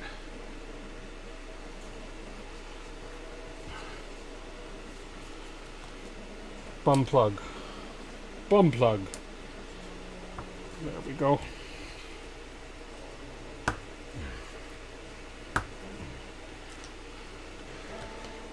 I'm going to assume there's a extra plug or two. Or 8 or so. Whew. Okay, I don't need to watch a video really of just him putting in plugs. No, we're good. Continuous hinge preparation. Critical step. Read carefully. Okay. Guys, this is a critical step. Just keep the noise down, please. I have to concentrate. I'm serious. Keep the noise down. Don't make me come over there.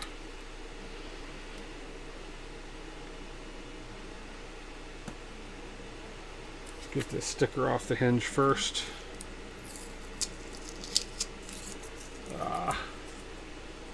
Come on.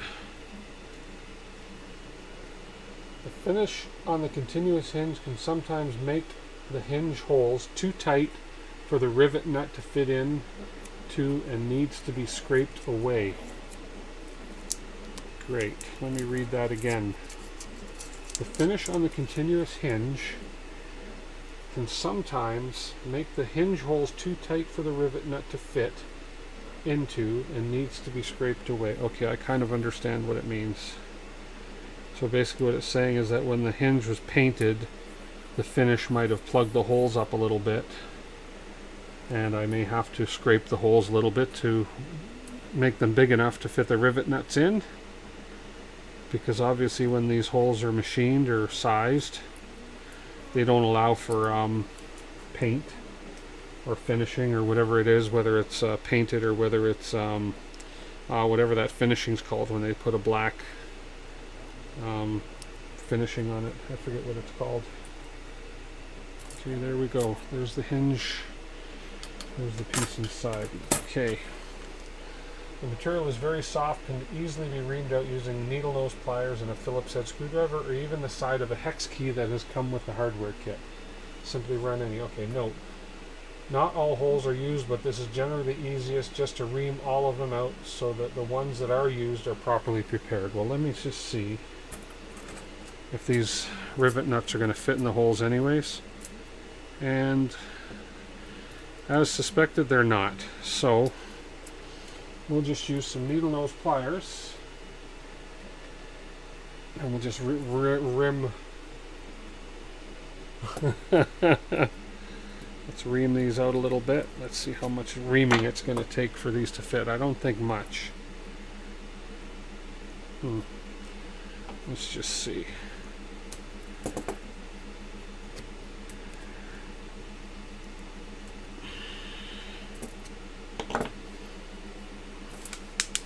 Don't drop the rivet nuts. Yeah, they are still pretty tight. So let's use something different. Let's try good old Cutco scissors.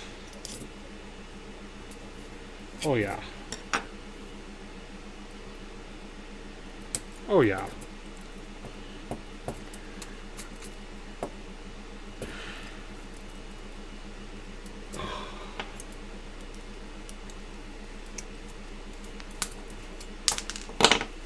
Okay, let's do this.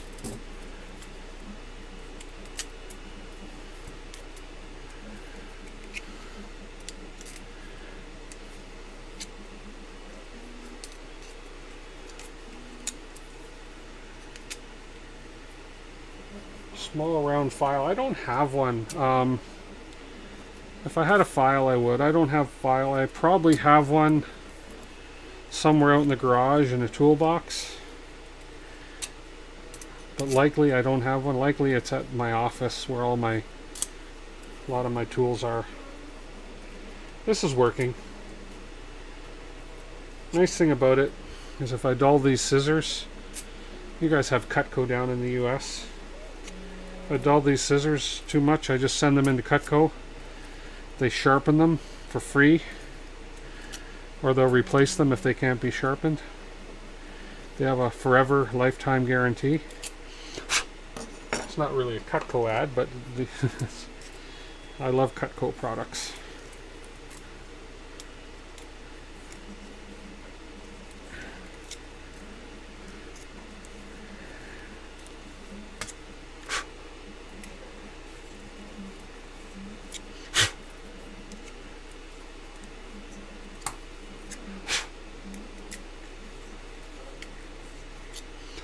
Okay, that should do it.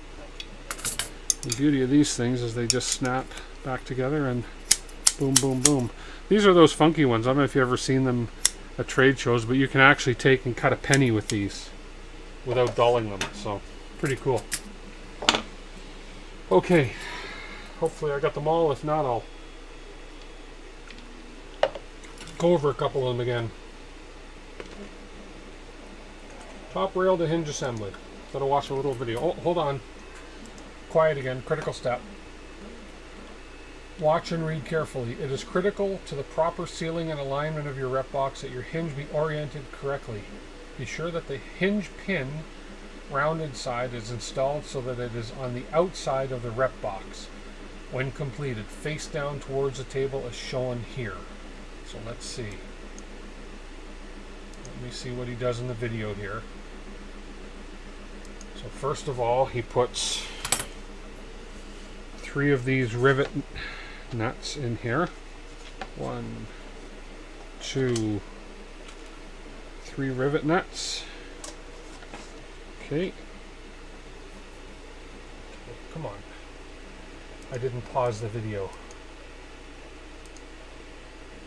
3 rivet nuts, and then we turn the assembly over so the rivet nuts are facing up.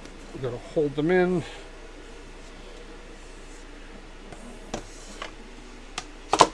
Okay.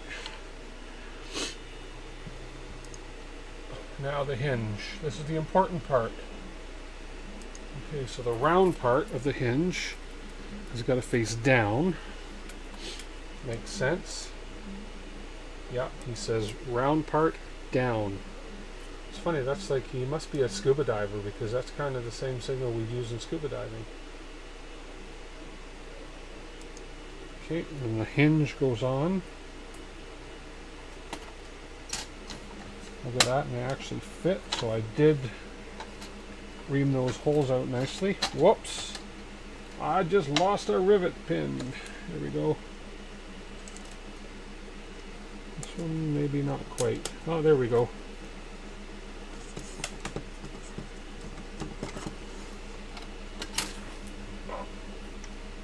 Gonna ream that hole out a little bit more.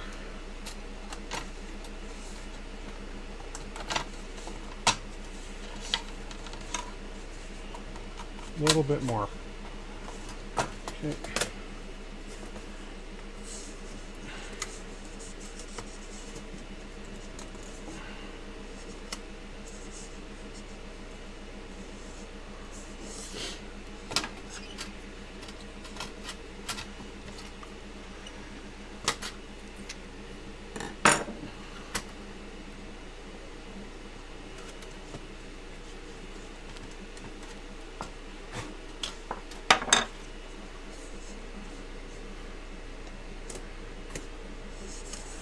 There we go. And third one should be good. Good. Okay. Now we have to decide which side of the top panel you want your exit points to be located. Example, like in front of you. Yeah, so I want my exit points to be in the front. Then we have this guy. Is it this one? Nope.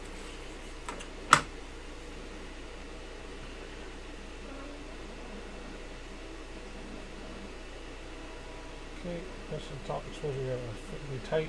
Intentional so the lid stays square to the box as possible. Press the hinge to the clamp.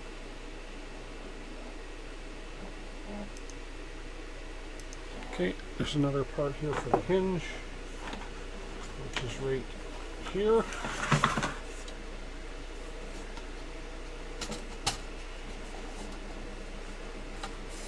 Okay.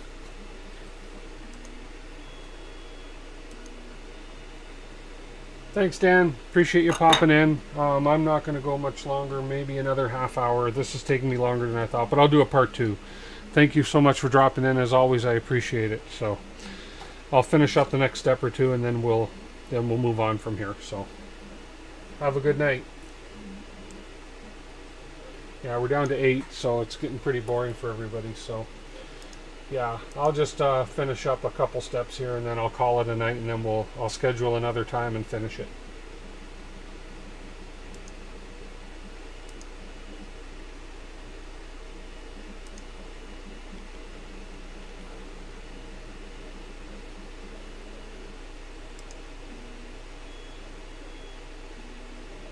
Okay,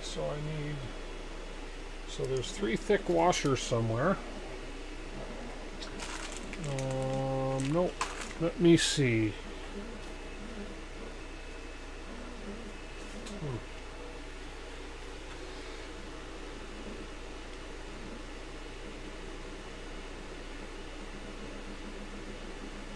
Washer and screws. Those are thick washers, and I don't see thick washers like that here. Although,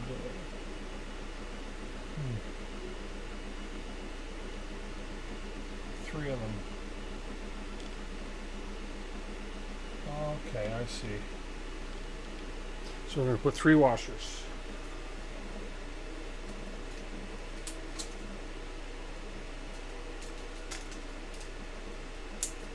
So we're going to punch out these washers.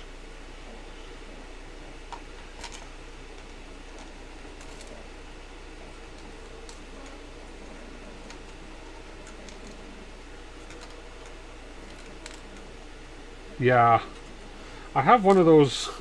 I have a magnetic bowl, a magnetic one for screws and stuff. I should be using. I don't know where it is. When I did my cleanup of the studio here, I kind of misplaced it. Okay.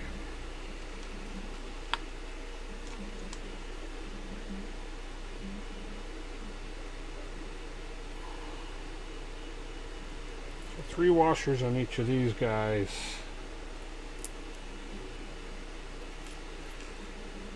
And then in.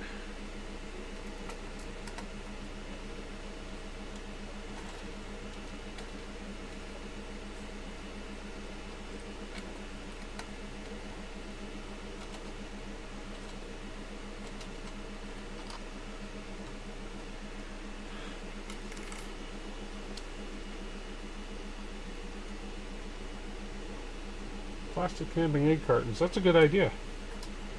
That's a really good idea, actually.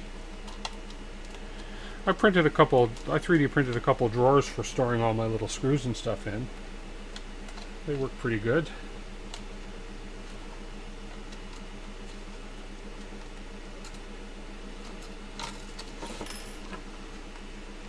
I'll go for about another 25 minutes here, guys. If anybody wants to hang out a bit longer, then it'll be 10:30 my time, and then I'll stop. I won't build any more, and I will.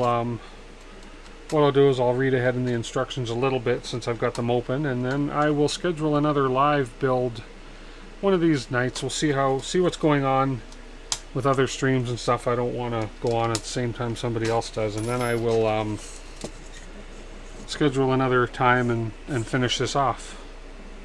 But this looks pretty good, although this one is a little bit, this one's going to be pulled through a little tighter.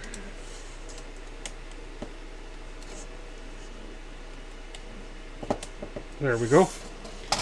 So that worked okay. No, it's not as easy a build as I thought, but you know what? That's all right.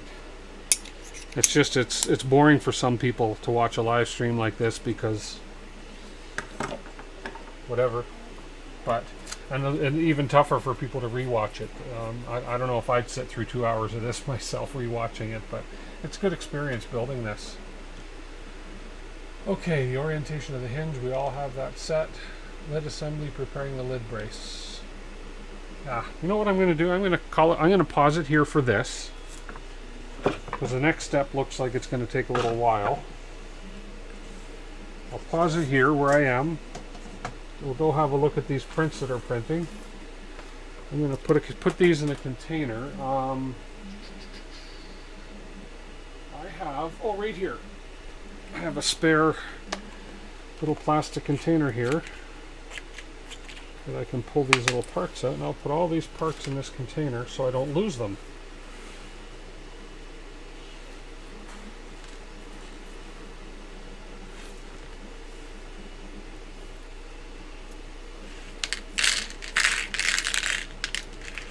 There we go. A little Allen key fits in there good. And these two more pieces here. And these washers I popped out. There we go. All the little parts saved. So, there we go.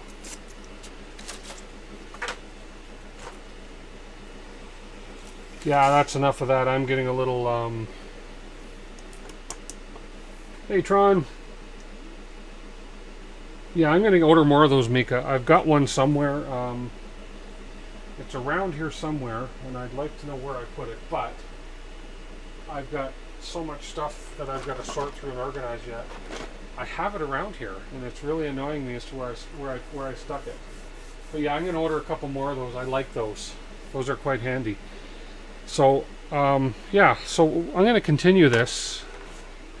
Maybe one night this week I won't come on so late, and I'll just spend another hour or so. But I'll read the instructions a little bit ahead of time too, so I'm a little bit more prepared as to what's involved and needs to be done here. So I apologize, I'm not going to finish this tonight, but hey, you know what? You guys will come back and watch part 2, maybe not, or just watch the recording, watch the post after. So. Meantime, I'm just going to check. Let's just see how we're doing on these prints.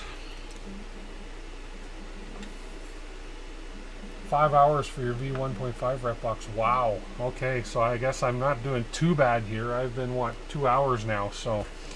And I think hopefully I can get this completed maybe in another 2.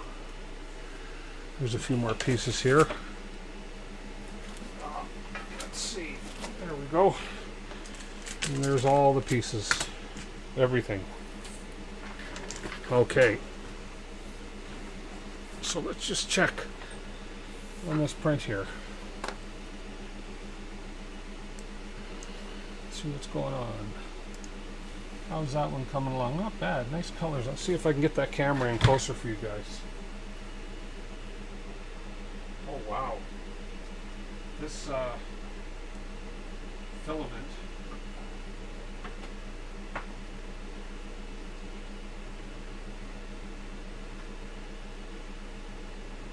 That is beautiful filament. This camera's not doing it any justice. This is called, this is Ultra Silk Bronze. I don't know, sorry it's shaky here. But that is a gorgeous color filament, and it's looking good. The print is looking great so far. So, I'm excited to see that finished print. And that's actually the color I'm going to do. Let me see if I can get this standing up better here for you. Sorry guys. I know this is very jumpy. Oh, come on. Anyways, yeah.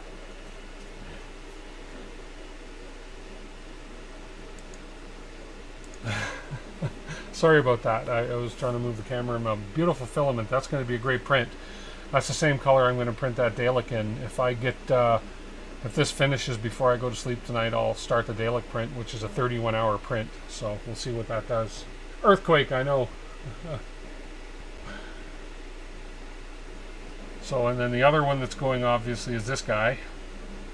And this is going to be, again, as I said, this is going to be a this Marvin in the middle right here is the one. It's the 2 extruder Marvin. So I'm running that. It's going to be the Prusa Silver. It's a Galaxy Silver in the where the brown areas are, and then the green area is going to be the Prusa Mint Mystic Green. So that should look really sharp when that's done. Yeah, so that's what's happening on this one, and then that little brim, the little outline thing you see there, that's just their that's the purge tower basically for this dual head printer. So yeah, so it's an ugly looking tower, but I think that's the idea. But the print inside, let's see if I can get a closer look at that for you guys. Let's see. I got some extension cables for my USBs, so I can put these cameras pretty well anywhere in the studio. Let's open the door up here and see. You can sort of see in there. Yeah, it's hard to see, but you can't see the side of the model, but you can see the top layers are looking really nice, or the infill. So, yeah. Oh, there we go. Yeah, leave that door open. But yeah, that's working. That's printing beautiful. It looks good. I can see down inside when I stick my head in there, but it's pretty hot in there. So, but yeah, that's going to be a good looking print. I'm excited to see what that looks like when it's done. But I love when these heads switch. I mean, it's fascinating to watch these printers work, and especially this one. This one works really well. So it should do a head switch any second here. 5 hours for your 1.5 Repbox, hey, in LTMW. That's wow. I don't feel so bad now for having you guys watch this so long. So the Repbox or the printer, BCK. The printer, that's about a $3,800 Canadian printer. So you're looking probably what, $2,500 US, something like that. See, that just did a head switch there. It's a great printer. They had a few issues with the firmware up front. There was an update that they brought out, but it had bugs in it. Most of the community, it's a very small community. There's not many YouTube videos on that printer, and I'm going to start doing more myself because people have been asking. But they did a firmware release, and everybody that I know of, including me, updated to that firmware, and it totally messed up the bed leveling, the Z height. The two heads were, one head would print well, the other head wouldn't. So we immediately switched back to the firmware that was in it, which was fortunate. We could backgrade the firmware easily. And then they just released another updated firmware which fixed all those issues, plus added some bonus issues, or not bonus issues, but added some more bonus features. Like, believe it or not, that printer never had live Z adjust, and it does now, and a couple other things that it fixed in the firmware. So it seems to be printing beautiful. This is my first big two-color print since they came out with the fixed updated firmware. So I'm happy with it so far.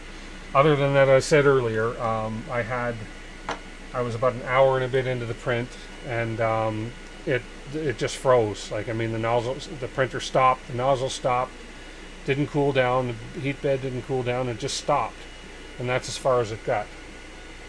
But started it again, and it's been fine. It's running fine now, so I'm confident that it'll make it the whole way. And it's got another, let's see.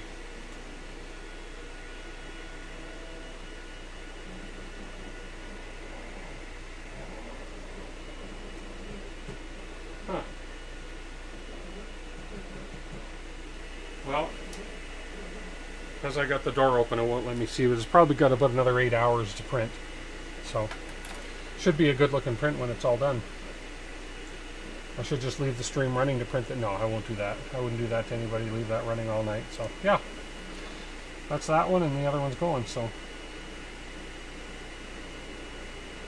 Yeah, but you can get a two-headed one. You can get them a lot cheaper than that for dual heads. They have one. There's a Kickstarter campaign going on right now for one. I don't remember the name. You can look it up. But it's not. It doesn't have an enclosure. This is a extremely well built printer for one thing. I mean, it's heavy. It took 2 people to lift it up on there. It's got the nozzles. Let me see. It's quite a different nozzle. It's definitely a all metal hot end. Let me show you a nozzle. Hang on.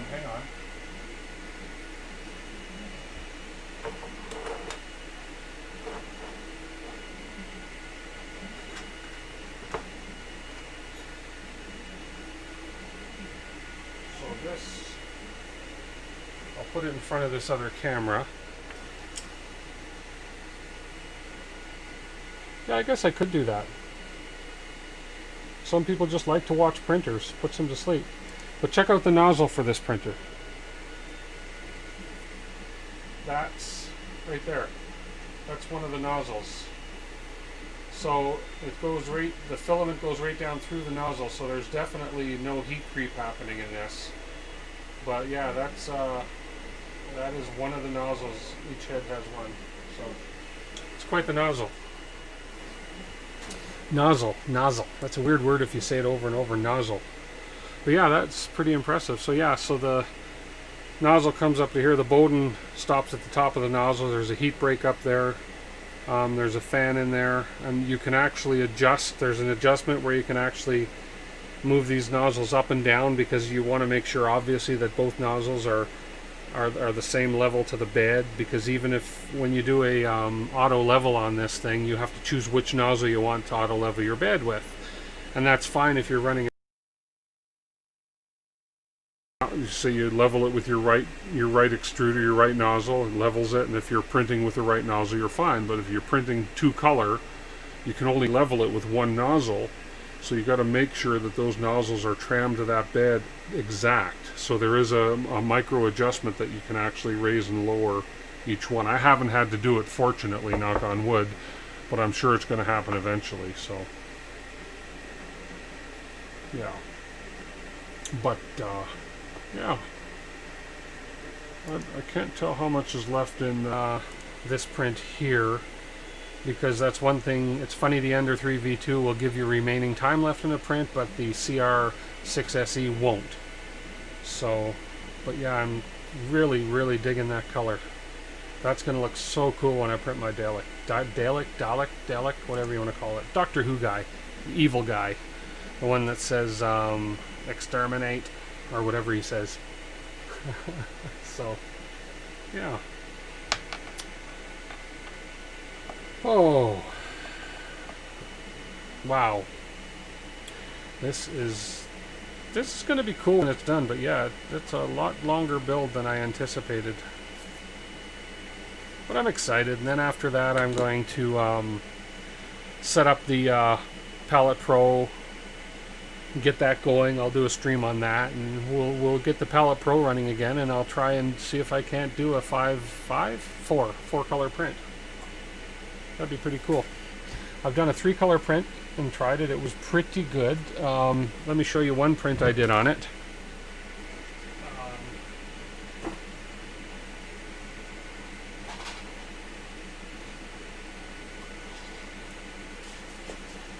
This is before I had it really tuned in, but this was a two color bowl that I printed on using the palette. This silver and white filament. So inside it's a little bit messy with the well, you can see on the outside where the silver ran into the white a little bit, but that was an issue that I just hadn't really you have to calibrate the thing at the beginning. So basically it needs to know the length of your Bowden tube between the actual extruder and the head, so it's different on a direct drive printer. So, you know, that's why there's some silver streaks in the white on the side there, if you can see them. But yeah, otherwise it's not a bad looking bowl, but that's the type of thing it can do. But I'd love, you know, imagine having multicolored flowers around it, so you have 4 color flowers and stuff. So I'm excited to get it up and running again, because, you know, those are nice little gifts. Those are little things that you could design and sell even. So yeah, not bad at all. And I use it to hold my little dinosaurs and my whistles and all the other fun little things that I've printed over the time. So yeah, pretty cool. But I'm excited to get that up and running again. I mean, it's just sitting here. I need to use it, right? I bought it. I may as well use it. So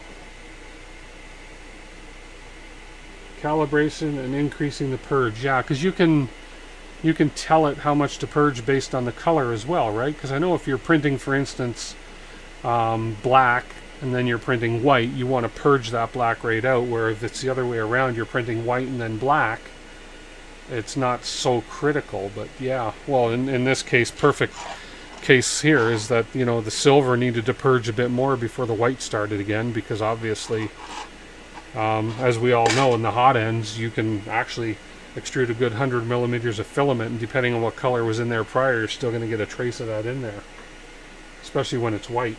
So yeah.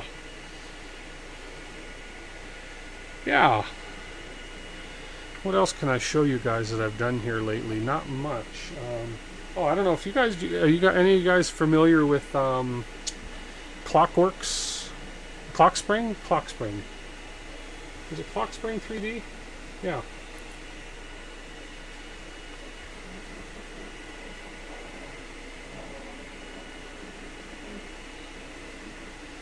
I love the stuff that Clockspring does. I became a Patreon of his. This is one of my favorite things I've done of his so far. It's all print in place. So basically you take this. Oops, this is a little stiff. I haven't opened this in a while. That piece comes off. And then basically the box opens up, and it's like a little storage box. And this is a print in place piece. It prints in place just like, where's my base here? It was right like this. This was run on my Prusa, and that printed that way down just like that. Pops up, opens up cleanly, and then this is a separate print. This is printed in PETG, and then yeah, closes up like this, and then it's stackable, so you can print multi ones, and they're intended to stack. So really cool. I love his stuff. I want to do some more of it, and it yeah, beautiful pieces. Beautiful pieces. Yeah, he does neat models, doesn't he? Yeah. So I've run a bunch of his stuff. This little SD card holder was part of one of the. It's like a desk caddy kit that he has, and this was just a test print for me. So yeah, I've got a bunch of his other stuff at my office that I've run as well. Very cool.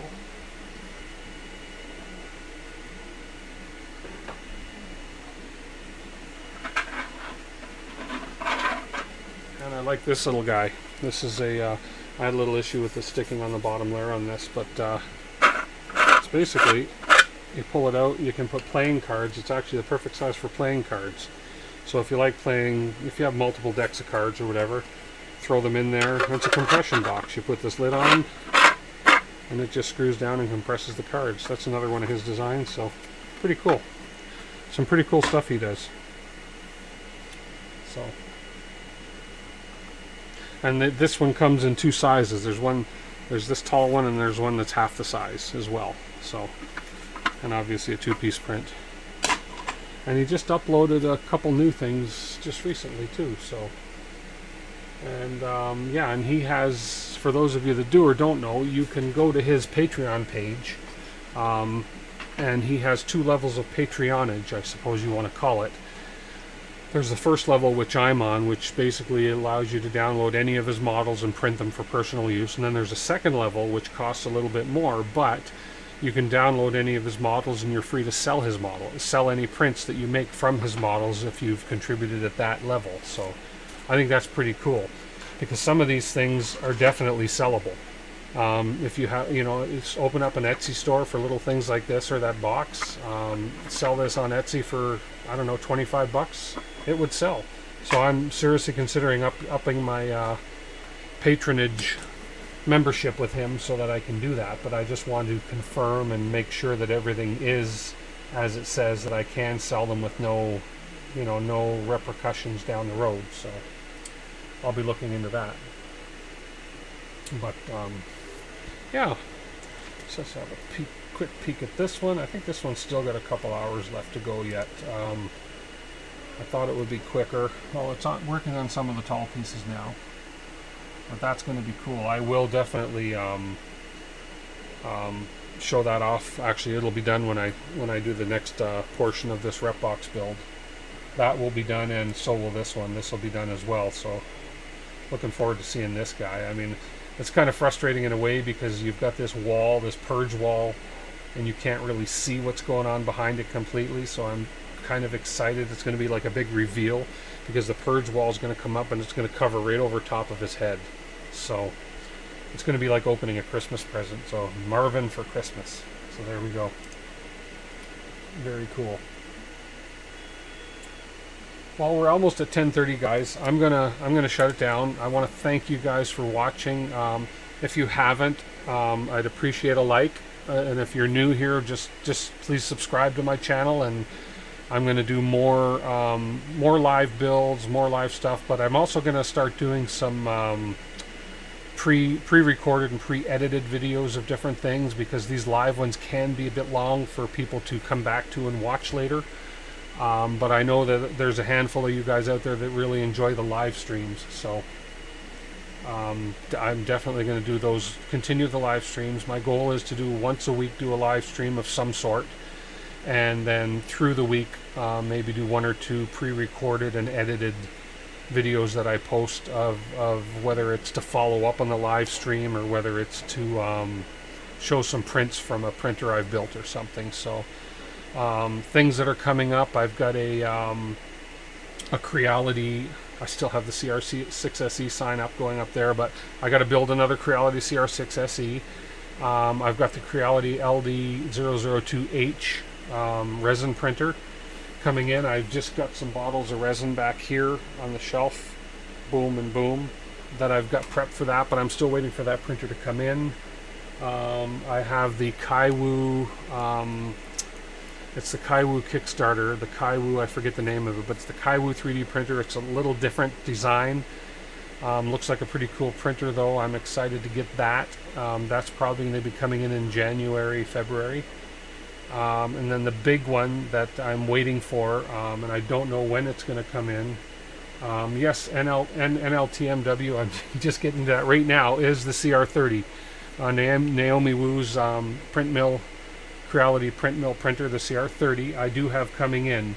I have asked them to send it to me sooner if they can, so that I can do the unbox and so forth on my channel. But I'm a little guy compared to, you know, if Joel asks for that, Joel gets that, guaranteed. He's got, what, 2 of them now, I think, or at least the one that he got early, as have all the other big guys. But so I'm not expecting them to respond to me at all, so we'll see what happens. But when I do get it, I have invited my friend over at the First Layer, Richard Cleveland at the First Layer, to come and help me do the stream with that, because or I'll go to his studio and do the stream with him there.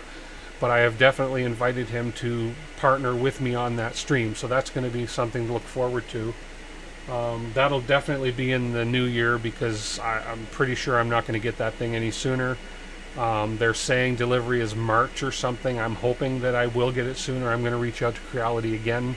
I'm not going to nag them or bug them, but I am going to reach out to them a few times and see what they can do, and let them know that my channel's growing. I do have some interest in it, and I've had some people asking me to see it. So, and I will let them know that I'm partnering up with a channel that's been around for a while that has several thousand subscribers, that you know, so it could be beneficial. So we'll see what happens.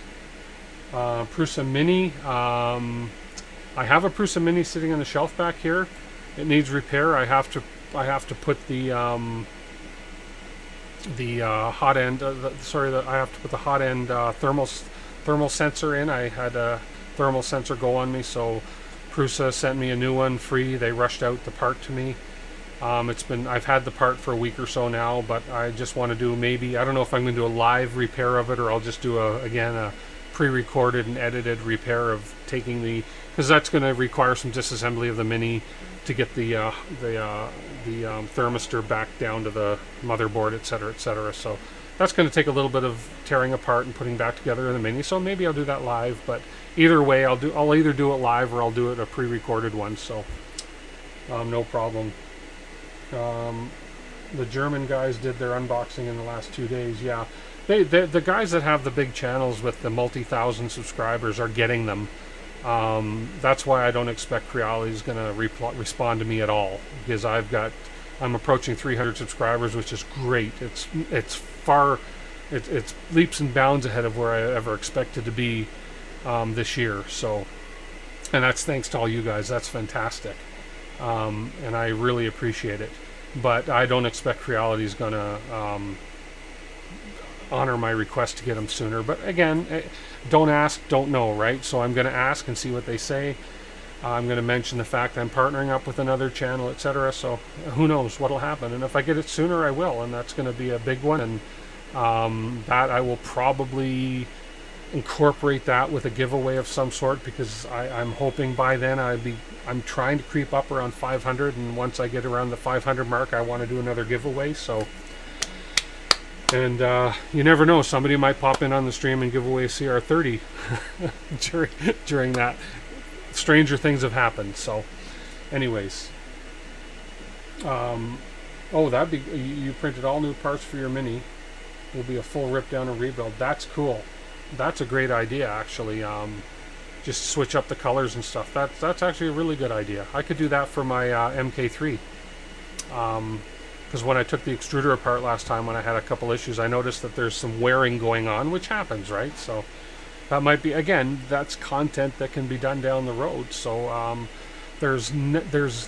I've got ideas rolling around in my head that can keep me going for a while. I just don't want to do it all at once, and I don't want to come across another situation like this where I'm going on a forever stream. But you know, it is what it is. I mean, this is a complicated build that takes the time to do it properly, and I want to do it properly, so we'll split it up amongst two, maybe if it has to be 3 live streams, it's got to be 3 live streams. So that's that. So anyways, I'm going to call it a night because it is 10:30 here. I have my regular job I got to get to tomorrow. Thank you everybody that watched. Thank you everybody that hung in this far. I really appreciate it. Again, give me a like if you haven't already. That lets me know that you either liked or disliked my streams. So and subscribe if you haven't, if you want to get a little bit more of this type of content. So thank you everybody. I want to wish everybody a wonderful evening. Have a good night's sleep, especially those of you who have stayed up late to see this. Thank you again. And we'll see you guys during the week. Next Sunday for sure. This is going to hopefully be my regular time slot, 8 p.m. Mountain Time on Sundays. And stay safe this week, everybody. Stay safe, stay happy, and say hi to a stranger and smile at a stranger. Just make somebody's day. You guys take care. I appreciate you hanging out with me, and we'll talk to you guys next time. This is DeWitt 3D saying good night.